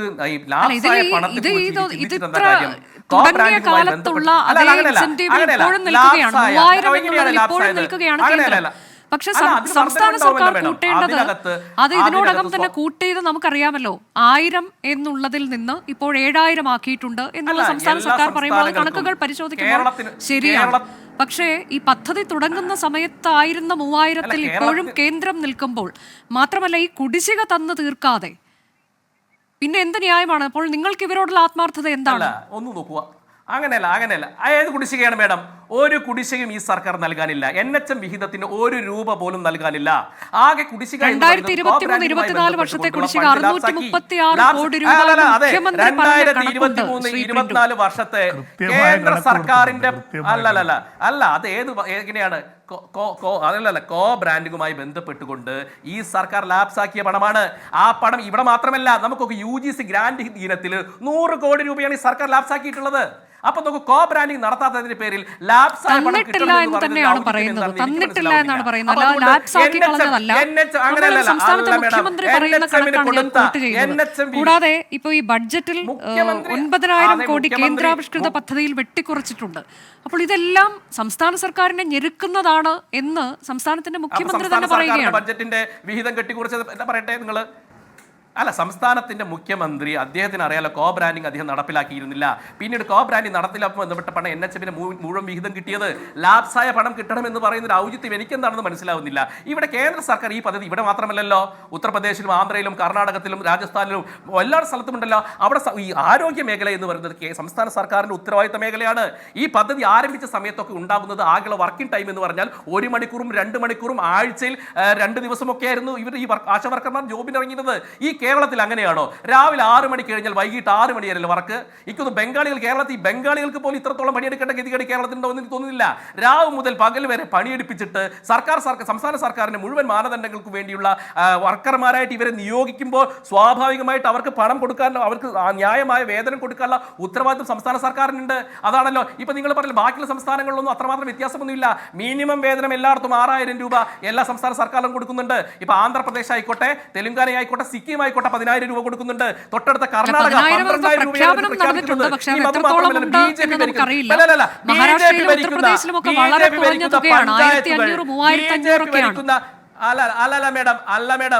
അല്ല. ഇനി ഇവരുടെ പ്രശ്നം പരിഹരിക്കാൻ മറ്റൊരു മാർഗമുണ്ടല്ലോ. BJP ഭരിക്കുന്ന പഞ്ചായത്തുകളും BJP ഭരിക്കുന്ന കോർപ്പറേഷനുകളും ആശാ വർക്കർമാർക്ക് ആവശ്യമായിട്ടുള്ള ഇൻസെന്റീവ് തുകയ്ക്ക് വിലയിരുത്തിക്കൊണ്ടുണ്ട്. മിനിമം 10000 രൂപയാണ് BJP ഭരിക്കുന്ന, മാസത്തിൽ 10000 രൂപയാണ് BJP ഭരിക്കുന്ന മുഴുവൻ പഞ്ചായത്തുകളും പ്രഖ്യാപിച്ചിട്ടുള്ളത്. അപ്പൊ അത് സ്വാഭാവികം, അത് ചെയ്തോട്ടെ. സംസ്ഥാന സർക്കാരിന്റെ പണമില്ല, പഞ്ചായത്തുകൾക്ക് ചെയ്യാമല്ലോ. അവരുടെ വൈദ്യുതി വിധത്തിൽ ഇത് പഞ്ചായത്തിന് വേണ്ടിയാണല്ലോ പണിയെടുക്കുന്നത്. അപ്പൊ സ്വാഭാവികമായിട്ട് മുഴുവൻ പഞ്ചായത്തുകളും ഇവർക്ക് ആവശ്യമായിട്ടുള്ള ഫണ്ട് വകയിരുത്തിക്കൊണ്ട് കൊടുക്കട്ടെ. എന്തേ സംസ്ഥാന സർക്കാർ അങ്ങനെ ഒരു പദ്ധതിയുമായിട്ട് മുന്നോട്ട് വരാത്തത്? ഞങ്ങൾ ഭരിക്കുന്ന കേരളത്തിൽ വളരെ കുറച്ച് പഞ്ചായത്തുകളേ ഉള്ളൂ, കുറച്ച് മുനിസിപ്പാലിറ്റികളേ ഉള്ളൂ. ആ മുനിസിപ്പാലിറ്റികളൊക്കെ 10000 രൂപ മിനിമം. കേന്ദ്രാവിഷ്കൃത പദ്ധതിയെ കുറിച്ച് നമ്മൾ സംസാരിക്കുമ്പോൾ താങ്കൾ പഞ്ചായത്തും തദ്ദേശ ഭരണ സ്ഥാപനങ്ങളെ കുറിച്ചുമാണ് പറയുന്നത്. ഈ ആശ എന്നുള്ള പദ്ധതി തന്നെ കേന്ദ്ര സർക്കാരിന്റെ പദ്ധതിയാണ്. അവിടെ കേന്ദ്ര സർക്കാർ എന്താണ് ഈ കാര്യത്തിൽ ചെയ്തുകൊണ്ടിരിക്കുന്നത്? 3000 എന്നുള്ളത് എന്നു മുതൽ തുടങ്ങിയ തുകയാണ്, അതിൽ ഇപ്പോഴും നിൽക്കുന്നു എന്നുള്ളിടത്ത് പറയൂ അനുജ. എങ്ങനെയാണെങ്കിൽ എങ്ങനെയാണ് CI2 കർണാടകത്തിൽ പോയിട്ട് 21000 രൂപ തരണമെന്ന് പറയാ? ഈ CI2 എങ്ങനെ പശ്ചിമ ബംഗാളിൽ പോയിട്ട് 21000 ഹരിയാനയിൽ പോയി 21000 പറയാ? അങ്ങനെ പറയരുത്. ഈ ആശാ വർക്കർമാർക്ക് അവർക്ക് ആവശ്യമായിട്ടുള്ള വേതനം നൽകണമെന്നുള്ളത് സംസ്ഥാന സർക്കാരിന്റെ ഉത്തരവാദിത്തമാണ്. അത് തന്നെയാണ് എല്ലാ സംസ്ഥാനങ്ങളും ഇത് ബാധകമാക്കുന്നുണ്ടല്ലോ, കേരളം മാത്രമല്ലല്ലോ. അപ്പൊ അതുകൊണ്ട് തന്നെ ഈ ഒരു പദ്ധതി ഇൻസെന്റീവ് നൽകാൻ മാത്രമേ കേന്ദ്ര സർക്കാരിന് സാധിക്കുകയുള്ളൂ. അവർക്ക് ആവശ്യമായ പണം നൽകുന്നതിൽ സംസ്ഥാന സർക്കാരുകളുമായിട്ടുള്ള ധാരണയാണ്. ആ ധാരണയാണ് ഇവിടെ അട്ടിമറിക്കുന്നത്. ആ ധാരണ പുറത്താണല്ലോ ഇവർ പ്രകടന പത്രിക 21000 രൂപ കൊടുക്കാമെന്ന് പറഞ്ഞത്. കേന്ദ്ര സർക്കാരല്ലല്ലോ പറഞ്ഞിട്ടുള്ളത്. അപ്പോൾ നമുക്ക് ഇൻസെന്റീവിനകത്ത് വർധനവുണ്ടാവും. ഇവിടെ ഇൻഷുറൻസ് കൊണ്ടുവന്നത് കേന്ദ്ര സർക്കാരാണ്, ഇവർക്ക് മൊബൈൽ കൊണ്ടുവന്നത് കേന്ദ്ര സർക്കാരാണ്, ഇവർക്ക് ഹോസ്പിറ്റലിനകത്ത് നിൽക്കാനുള്ള സോഷ്യൽ കമ്മിറ്റ്മെന്റുമായി ബന്ധപ്പെട്ട് നിൽക്കുന്ന ഇവർക്കുള്ള ഹട്ടുകൾ കൊടുത്തത് കേന്ദ്ര സർക്കാരാണ്. അപ്പോൾ കേന്ദ്ര സർക്കാർ ആശാ വർക്കർമാരുടെ കാര്യത്തിൽ വളരെ പോസിറ്റീവായിട്ടാണ് മുന്നോട്ട് പോകുന്നത്. ഇവിടെ സംസ്ഥാന സർക്കാരിന്റെ കയ്യിൽ കൊടുക്കാനുള്ള പണമില്ല. അതാണ് ഏറ്റവും പ്രധാനപ്പെട്ട ഒരു പ്രശ്നം. സാമ്പത്തിക അടിയന്തരാവസ്ഥയാണ്. കടം വേണ്ടി പിടിച്ച് മുടിയുന്ന ഒരു സർക്കാരിന് എവിടുന്നാണ് പണം കൊടുക്കാൻ സാധിക്കുക? ശ്രീമതി ഹനീന, ഞാൻ താങ്കളിലേക്ക് കൂടി വരികയാണ് ഒരിക്കൽ കൂടി. അതായത് ഇപ്പോൾ ഇത് രണ്ട് വിഷയങ്ങൾ നമ്മൾ രണ്ടും വളരെ സങ്കീർണമായ രണ്ട് വിഷയങ്ങളാണ്. അതുകൊണ്ട് സമയം കുറച്ചധികം വേണ്ടിവരും എന്നുള്ളതും അതിൻ്റെ യാഥാർത്ഥ്യമാണ്. ശ്രീമതി ഹനീന, ഇപ്പോൾ ഇവിടെ ഈ സ്ത്രീകളുടെ പോലീസ് അതായത് പ്രാതിനിധ്യം ഈ കാര്യത്തിൽ വർദ്ധിപ്പിക്കും എന്നൊരു ഉറപ്പുണ്ടായിരുന്നു. അത് നിലവിൽ അത് നടപ്പാക്കപ്പെടുന്നുണ്ടോ? നിങ്ങൾക്ക് ഈ നിലവിലെ നിങ്ങളുടെ സാഹചര്യം പരിശോധിക്കുമ്പോൾ, റാങ്ക് പട്ടികയുമായി ബന്ധപ്പെട്ട സാഹചര്യമൊക്കെ പരിശോധിക്കുമ്പോൾ നിങ്ങൾക്ക് മനസ്സിലാക്കാൻ കഴിയുന്ന കാര്യം എന്താണ്? ഇതേക്കുറിച്ച് മാത്രം സ്പെസിഫിക് ആയി നിങ്ങൾ സംസാരിച്ചിട്ടുണ്ടോ അധികൃതരോട്? 15% വനിതാ പ്രാതിനിധ്യം എന്നൊരു ഉറപ്പ് അത് നിങ്ങൾ ചൂണ്ടിക്കാട്ടുന്നുണ്ടല്ലോ. തീർച്ചയായിട്ടും മാഡം. കാരണം ഇതുവരെ 11 മാസമായിട്ട് തുടർന്ന് കൊടുത്ത എല്ലാ നിവേദനത്തിലും ആ ഒരു പ്രഖ്യാപനമാണ് ഞങ്ങൾ മുന്നോട്ട് നയിച്ചിരുന്നത്. 25% പ്രാതിനിധ്യം എന്നുള്ളത് പിന്നീട് 15% പറഞ്ഞു. അതെങ്കിലും കിട്ടുന്നുള്ളൊരു പ്രതീക്ഷയായിരുന്നു. അപ്പം അതും ഇല്ലാത്തൊരവസ്ഥ. കാലക്രമേണ എന്നൊരു വാക്ക് അന്ന് മുഖ്യമന്ത്രി ഉപയോഗിച്ചിരുന്നെങ്കിലും ഞങ്ങളുടെ ലിസ്റ്റിൽ അത് അനുവർത്തിക്കാതെ അടുത്ത ലിസ്റ്റിലേക്ക് കൊണ്ടുപോയിട്ട് ഞങ്ങൾ എന്ത് ചെയ്യണം? ഞങ്ങൾ ഈ 600 പേര് തെരുവിൽ ഇനിയിപ്പോൾ ശരിയാണ്, ആശമാരുടെ കാര്യം നമ്മളിത് കണ്ടുകൊണ്ടിരിക്കുന്നതാണ്, അവർക്ക് നീതി വേണം, അതൊക്കെ ശരിയാണ്. ഇവിടെ ഇരിക്കുന്ന ഓരോരുത്തരും അതിനെപ്പറ്റി സംസാരിക്കുമ്പോൾ 5 ദിവസം ഞങ്ങൾക്ക് ബാക്കിയുള്ളൂ. ഞങ്ങൾ എന്ത് ചെയ്യണം? അല്ലെങ്കിൽ ബൽദേവ് സാറ് അതിനൊരു മറുപടി. ഞാൻ നേരത്തെ താങ്കളോട് ചോദിക്കുമ്പോൾ ഈ 2 ചോദ്യങ്ങൾ കൂടിയാണ് ചോദിച്ചത്. ഇതേക്കുറിച്ച് താങ്കൾക്ക് എന്താണ് ഇപ്പോൾ സർക്കാർ കാണിച്ചിരിക്കുന്ന ഈ ഒരു നിസ്സംഗത ഉണ്ടല്ലോ, ഈ ഒരു ഇൻഡിഫറൻസ് കാണിച്ചിരിക്കുകയാണ് ഇവരോട്? ഞാൻ അതിലേക്ക് തന്നെ വരികയാണ്. ഇവിടെ ബഹുമാനപ്പെട്ട പുഞ്ചു നമ്മുടെ പ്രിയ സുഹൃത്ത് പറഞ്ഞ കുറച്ച് കാര്യങ്ങൾ പറഞ്ഞിട്ട് പറയാം. അവരുടെ കീഴിലുള്ളതാണ് union public service commission. Union public service commission 2024 November മാസത്തിൽ ഒഫീഷ്യൽ ഗസറ്റിൽ ഒരു കാര്യം പ്രസിദ്ധീകരിച്ചു. വേണമെങ്കിൽ അനുജയ്ക്കാർ അയച്ചു തരാം. അത് ഇന്ത്യൻ എക്സ്പ്രസിലും പത്രങ്ങളിലൊക്കെ വന്നതാണ്. അതനുസരിച്ച് ഇന്ത്യയിൽ ഏറ്റവും കൂടുതൽ ആൾക്കാരെ പബ്ലിക് സർവീസ് കമ്മീഷൻ വഴി നിയമിക്കുന്നത് കേരളത്തിൽ, അതായത് വെറും 3.5 കോടി ജനമുള്ള കേരളത്തിലാണ് നിയമിക്കുന്നതെന്ന് യൂണിയൻ പബ്ലിക് സർവീസ് കമ്മീഷൻ കണക്ക് സഹിതം അവരുടെ സൈറ്റിൽ അത് പ്രസിദ്ധീകരിച്ചിട്ടുണ്ട്. ഇന്ത്യൻ എക്സ്പ്രസ് ഉൾപ്പെടെയുള്ള പത്രങ്ങളിൽ വന്നിട്ടുണ്ട്. തുടങ്ങിയല്ല സാർ. അതുപോലെ തന്നെ കേരളം 2022 ജൂലൈ മാസം ഞാൻ പറയട്ടെ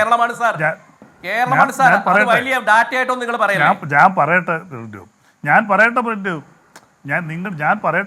2022 ജൂലൈ മാസം 30-ാം തീയതി കേന്ദ്ര യൂണിയൻ മന്ത്രി ജിതേന്ദർ സിംഗ് രാജ്യസഭയിൽ റിപ്പോർട്ട് വെച്ചായിരുന്നു ഇന്ത്യയിലെ തൊഴിലില്ലായ്മയെക്കുറിച്ച്. അദ്ദേഹം പറഞ്ഞത് റെയിൽവേ 2,59,369 ഒഴിവ്, ഡിഫൻസിൽ 1,87,054 ഒഴിവ്, ഹോം ഡിപ്പാർട്ട്മെൻറ്റിൽ 77,365 ഒഴിവ്, മൊത്തം 7,60,000 ഒഴിവ് 2023 അദ്ദേഹം രാജ്യസഭയിൽ അവതരിപ്പിച്ച റിപ്പോർട്ടിൽ പറയുന്നു കേന്ദ്ര ഗവൺമെൻറ് കീഴിൽ ഒഴിവുണ്ട്. ഈ ഒഴിവുകളൊന്നും നികത്താൻ യാതൊരു നടപടിയും നടക്കുന്നില്ല. അപ്പോൾ ഇവിടെ ശരിയാണ്, ഇവിടെ ആശമാരുടെ സമരമുണ്ട്, വനിതാ പോലീസിൻ്റെ സഹോദരിമാർ, നമുക്കറിയാം നമ്മുടെ എല്ലാ വീട്ടിൽ നിന്നുള്ള പെൺകുട്ടികൾ ടെസ്റ്റ് എഴുതുന്നതാണ്. പലപ്പോഴും ഇവിടെ PSC വഴി നമ്മൾ കാണുന്നൊരു കാര്യമുണ്ട്. ഈ PSC വഴി കേരളത്തിൽ നിയമിച്ചത് അനുജയ്ക്ക് തന്നെ പരിശോധിക്കാവുന്നതാണ്. അവരുടെ പോർട്ടൽ 2016-2021 1.61 ലക്ഷം പേര് റെക്കോർഡാണ്. ആ 5 വർഷമാണ് ഒന്നാം പിണറായി സർക്കാർ ഗവൺമെൻറ്റിൽ ഇടതുപക്ഷ മുന്നണി സമയത്ത് PSC വഴി നിയമിച്ചത്. ഇന്ത്യയിൽ ഏറ്റവും കൂടുതൽ ഇപ്പോഴും അദ്ദേഹം പറഞ്ഞല്ലേ വൺഡേ ഉള്ള PSC ആണെന്ന്. ഇന്ത്യയിൽ ഇപ്പോഴും 1762 തസ്തികകളിലേക്ക് ഇൻ്റർവ്യൂ നടത്തുന്ന 2000 റാങ്ക് ലിസ്റ്റ് ഒരു വർഷം പ്രസിദ്ധീകരിക്കുന്ന ഏറ്റവും വലിയ പബ്ലിക് സർവീസ് കമ്മീഷൻ വെറും 3.5 കോടി ജനമുള്ള കേരളമാണ്. 24 കോടിയുള്ള UP അല്ല, കേരളത്തിലാണ് അത്രയും കൂടി വരുന്നത്. പിന്നെ ഞാൻ കറക്റ്റായിട്ട്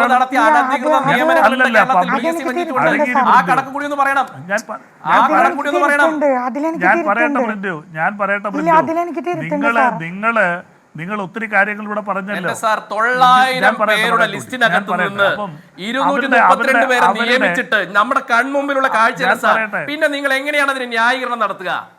ഞാൻ പറയട്ടെ പ്രിന്റ് ഒന്ന് അടങ്ങിയിരി പ്രിന്റ്. ഒരു പബ്ലിക് സർവീസ് കമ്മീഷൻ ലിസ്റ്റ് വരുമ്പോൾ അവരെ എടുക്കേണ്ടെന്നല്ല, അവരെ എടുക്കണം തന്നെയാണ് എൻ്റെ അഭിപ്രായം. പക്ഷേ LD ക്ലാർക്കിൻ്റെ ഒക്കെ ലിസ്റ്റ് ഞാൻ വർഷങ്ങൾക്ക് മുമ്പ് വന്നിട്ടുണ്ട്. 1000-1500 ലിസ്റ്റ് ഇടും. 150-200 പേരെയാണ് എടുക്കുന്നത്. അതിനെ തുടർന്നാണ് അഡ്വക്കേറ്റ് ബലദേവ് മുഖ്യമന്ത്രി തന്നെ പ്രഖ്യാപിച്ചത് ഇനിയും എത്ര ഒഴിവുണ്ട് എന്നുള്ളത് നോക്കി അതിനനുസരിച്ചായിരിക്കും നമ്മൾ റാങ്ക് പട്ടിക പ്രസിദ്ധീകരിക്കാൻ പോകുന്നത് എന്ന് നിയമസഭയിൽ അദ്ദേഹം പറഞ്ഞതാണ്. നമ്മൾക്ക് സ്വാഗതം ചെയ്തൊരു പ്രസ്താവന കൂടിയായിരുന്നു. അതിനുശേഷമാണ് ഇപ്പോൾ ഈ കുറഞ്ഞ അംഗങ്ങളുമായുള്ള റാങ്ക് പട്ടിക നമ്മൾ കാണുന്നത്. അതിന്റെ അവസ്ഥ ഇങ്ങനെയാണ് എന്നുള്ളിടത്ത് പിന്നെ പ്രതീക്ഷ എവിടെ? അല്ല, ഒരു കാര്യമുണ്ട്, ഒരു കാര്യം മനസ്സിലാക്കണം.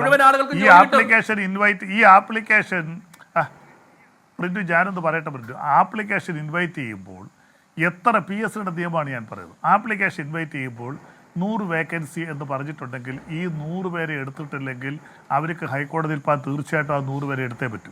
പക്ഷേ പിന്നീട് വേക്കൻസി അറൈസ് ചെയ്യുന്നു. ആ വേക്കൻസി അറൈസ് ചെയ്യുന്നത് ശരിയാണ്, പലപ്പോഴും ഡിപ്പാർട്ട്മെൻറ്റ് റിപ്പോർട്ട് ചെയ്യാറില്ല, അവരെടുക്കാറില്ല. അത് ഈ ഒരു PSC ലിസ്റ്റിൽ നിന്ന് മാത്രമല്ല, എല്ലാ PSC ലിസ്റ്റിൽ നിന്നും UPSC ലിസ്റ്റിൽ നിന്നും ബാങ്കിങ് സർവീസ് റിക്രൂട്ട്മെൻറ്റ് വരുന്ന ലിസ്റ്റിൽ നിന്നുമെല്ലാം അവർ വിളിക്കുന്ന ആപ്ലിക്കേഷൻ കഴിഞ്ഞിട്ട് അധികമായിട്ട് പലപ്പോഴും ആളുടെ എടുക്കാറില്ല.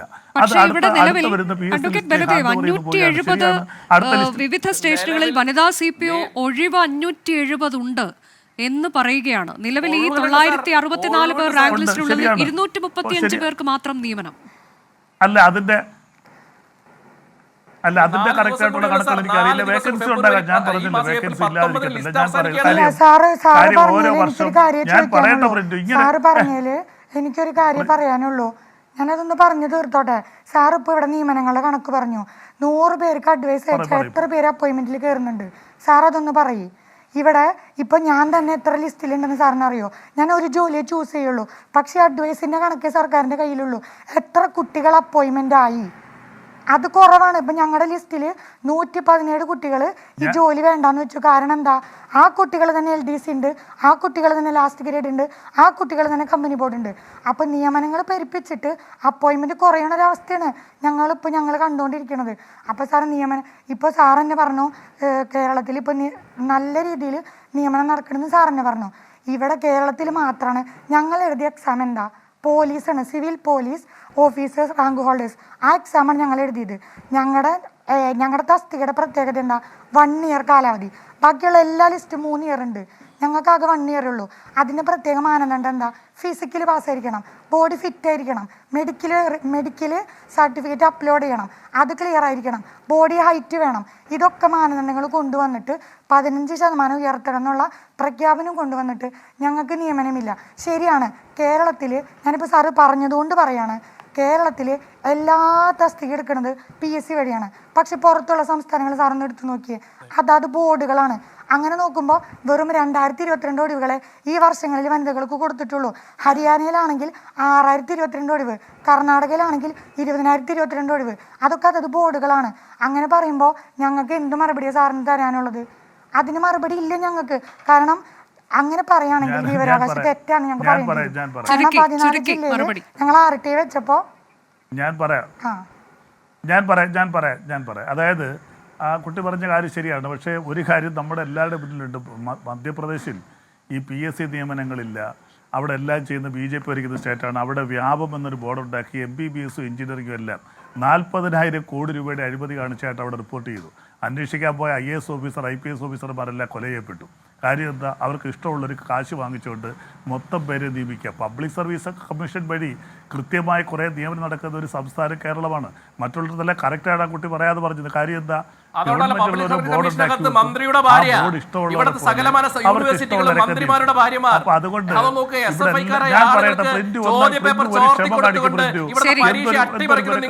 ഞാൻ പറയട്ടെ,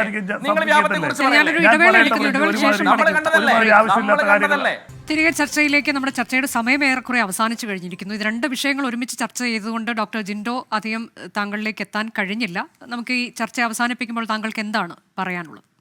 അനുജ, എനിക്ക് ഒറ്റ കാര്യം പറയാനുള്ളൂ. ഈ രക്തസാക്ഷികളുടെ പേരും പറഞ്ഞ് രക്തപതാക പുതച്ച് അധികാരത്തിൽ വന്ന ഈ പാർട്ടി കേരളം ഭരിക്കുമ്പോൾ PSC റാങ്ക് ഹോൾഡേഴ്സ് ആയിട്ടുള്ള ആളുകളെ കൊണ്ട് അവരുടെ തന്നെ രക്തം കൊണ്ട് പ്രതിഷേധ ബാനർ എഴുതിക്കുകയും രക്തം വെള്ളമാക്കി വേർപ്പാക്കി പണിയെടുക്കുന്ന ആശാ വർക്കർമാരെ 10-60 ദിവസമായിട്ട് തെരുവിൽ സമരം ചെയ്യിപ്പിക്കുകയും ചെയ്യുകയാണ്. ഇവിടെ ആശാ വർക്കർമാരുടെ പ്രശ്നമെടുത്താൽ അവർക്ക് അവരാവശ്യപ്പെടുന്ന പ്രകാരം 700 രൂപയായിട്ട് അവരുടെ ഓണറേറിയം, പ്രതിദിന ഓണറേറിയം വർദ്ധിപ്പിക്കണമെങ്കിൽ ഏകദേശം 147 കോടി രൂപയാണ് അധിക ബാധ്യത വരുന്നത്. ഒരു 2 ലക്ഷം കോടി രൂപയുടെ സൂര്യോദയ ബഡ്ജറ്റ് അവതരിപ്പിക്കുന്ന കേരളത്തിൽ, സാമ്പത്തിക പ്രതിസന്ധി ഇല്ലെന്ന് ധനകാര്യമന്ത്രി സ്വയം അവകാശപ്പെടുന്ന കേരളത്തിൽ ആ 147 കോടി രൂപയുടെ അധിക ബാധ്യത ഏറ്റെടുക്കാൻ കെൽപ്പില്ലെങ്കിൽ അവർ ഈ പണി നിർത്തിപ്പോകണം. കാരണം KV തോമസിനെ പോലുള്ള ആളുകൾക്ക് അധിക ഇൻസെൻറ്റീവ് കൊടുത്ത്, യാത്രാഭത്ത കൊടുത്ത് വെച്ച് വഴിക്കുന്നുണ്ടല്ലോ. അങ്ങനെ നിരവധി കാര്യങ്ങൾ, KM എബ്രഹാമിൻ്റെ അടക്കമുള്ള കാര്യങ്ങൾ ഞാൻ ഇതിനു മുമ്പ് സൂചിപ്പിച്ചിട്ടുണ്ട്. അവരെയൊക്കെ തീറ്റിപ്പോറ്റുന്നതിൻ്റെ 4-1 ആത്മാർത്ഥത മതി ഈ ആശാ വർക്കർമാർക്ക് ഓണറേറിയം കൂട്ടിക്കൊടുക്കാൻ. മാത്രമല്ല, ഇവിടെ PSC റാങ്ക് ഹോൾഡേഴ്സുമായി ബന്ധപ്പെട്ട നിയമനങ്ങളുമായി ബന്ധപ്പെട്ട് ബൽദേവ് പറഞ്ഞതിൽ ഒരു ക്ലാരിറ്റി പ്രശ്നമുണ്ട്. മറ്റ് സംസ്ഥാനങ്ങളിൽ നിയമനങ്ങൾ നടത്തുന്നത് വിവിധ ബോർഡുകളുടെ നേതൃത്വത്തിലാണ്. അവിടെ PSCയേക്കാൾ കൂടുതൽ നിയമനം നടത്തുന്നത് പല ബോർഡുകളുമാണ്. കേരളത്തിൽ ഇതിൽ ഒട്ടുമിക്കാലും ചെയ്യുന്നത് PSC ആയതുകൊണ്ടാണ് ഈ എണ്ണം വർദ്ധിപ്പിക്കുന്നത്. ഇനി ഒരു കാര്യം കൂടി ഞാൻ പറയാം. ഇവിടെ ഓണറേറിയവുമായി ബന്ധപ്പെട്ട വിഷയത്തിൽ പറഞ്ഞു കേന്ദ്രം ഇൻസെന്റീവ് വർദ്ധിപ്പിക്കുന്നില്ലെന്ന്. കേന്ദ്രം ഇൻസെന്റീവിന്റെ കാര്യത്തിൽ 60% വഞ്ചിക്കുമ്പോൾ കേരളം ഇൻസെന്റീവിന്റെ കാര്യത്തിൽ ആശാ വർക്കർമാരെ 40% വഞ്ചിക്കുന്നു. ഓണറേറിയത്തിന്റെ കാര്യത്തിലാണെങ്കിൽ ആശാ വർക്കർമാരെ 100% വഞ്ചിക്കുന്നത് കേരള സർക്കാരാണ്. ഒരു കാര്യം നമ്മൾ മനസ്സിലാക്കേണ്ടത്, ഈ PSC റാങ്ക് ഹോൾഡേഴ്സ് ആയിക്കോട്ടെ, ആശാ വർക്കർമാരായിക്കോട്ടെ, ഇവർക്ക് ആർക്കും മാസപ്പടി കിട്ടുന്നില്ല. അത് മുഖ്യമന്ത്രിയുടെ മകൾക്ക് മാത്രമേ കിട്ടുന്നുള്ളൂ. ഇവർക്ക് എന്തെങ്കിലും തൊഴിൽ ചെയ്യണം, തൊഴിലിന് കൂലി കിട്ടണം. അവർക്ക് ജീവിക്കണമെങ്കിൽ, അവരുടെ വീട്ടിലെ അടുപ്പിൽ തീ പുകയണമെങ്കിൽ, കഞ്ഞി വേണമെങ്കിൽ അവർക്ക് പണം കിട്ടണം, കൂലി കിട്ടണം, തൊഴിൽ കിട്ടണം. അത് കൊടുക്കാൻ കേരള സർക്കാരിന് സാധിക്കുന്നില്ല. തൊഴിൽ ചെയ്യുന്നവർക്ക് കൂലി കൊടുക്കാനും സാധിക്കുന്നില്ല. അപ്പോൾ ഇതൊരു യഥാർത്ഥത്തിൽ തൊഴിലാളി വർഗ പാർട്ടിയല്ല, മുതലാളി വർഗ പാർട്ടിയായിട്ട് അധപതിക്കുന്നതിന്റെ ലക്ഷണമാണ് ഈ കാണുന്നതെല്ലാം. ശരി, ശ്രീമതി MA ബിന്ദു, നമ്മൾ ചർച്ച അവസാനിപ്പിക്കുകയാണ്. ഇനിയിപ്പോൾ കടുത്ത നടപടികളിലേക്ക്, സമര പരിപാടികളിലേക്ക് നിങ്ങൾ കടക്കുമെന്നാണ് കഴിഞ്ഞ ദിവസം പറഞ്ഞത്. അതെന്താണ് എന്ന് കൂടി ആലോചിച്ചു. ഏത് തരത്തിലേക്ക് സമരവുമായി മുന്നോട്ട് പോകും? തീർച്ചയായിട്ടും നമ്മുടെ ഈ ഡിമാൻഡ് നമ്മൾ മനസ്സിലാക്കേണ്ടുന്നത്, കേരളത്തിലെ നികുതി കൊടുക്കുന്ന മുഴുവൻ ആളുകളും, അത് ഏത് വിഭാഗമാണെങ്കിലും മുഴുവൻ ആളുകളും ഈ സംസ്ഥാന സർക്കാരിനോട് ആവശ്യപ്പെടുകയാണ്, ഈ ആശാ വർക്കർമാരുടെ വേതനം വർദ്ധിപ്പിച്ച് നിങ്ങളൊരു പ്രഖ്യാപനം നടത്തണം എന്നാവശ്യപ്പെടുകയാണ്.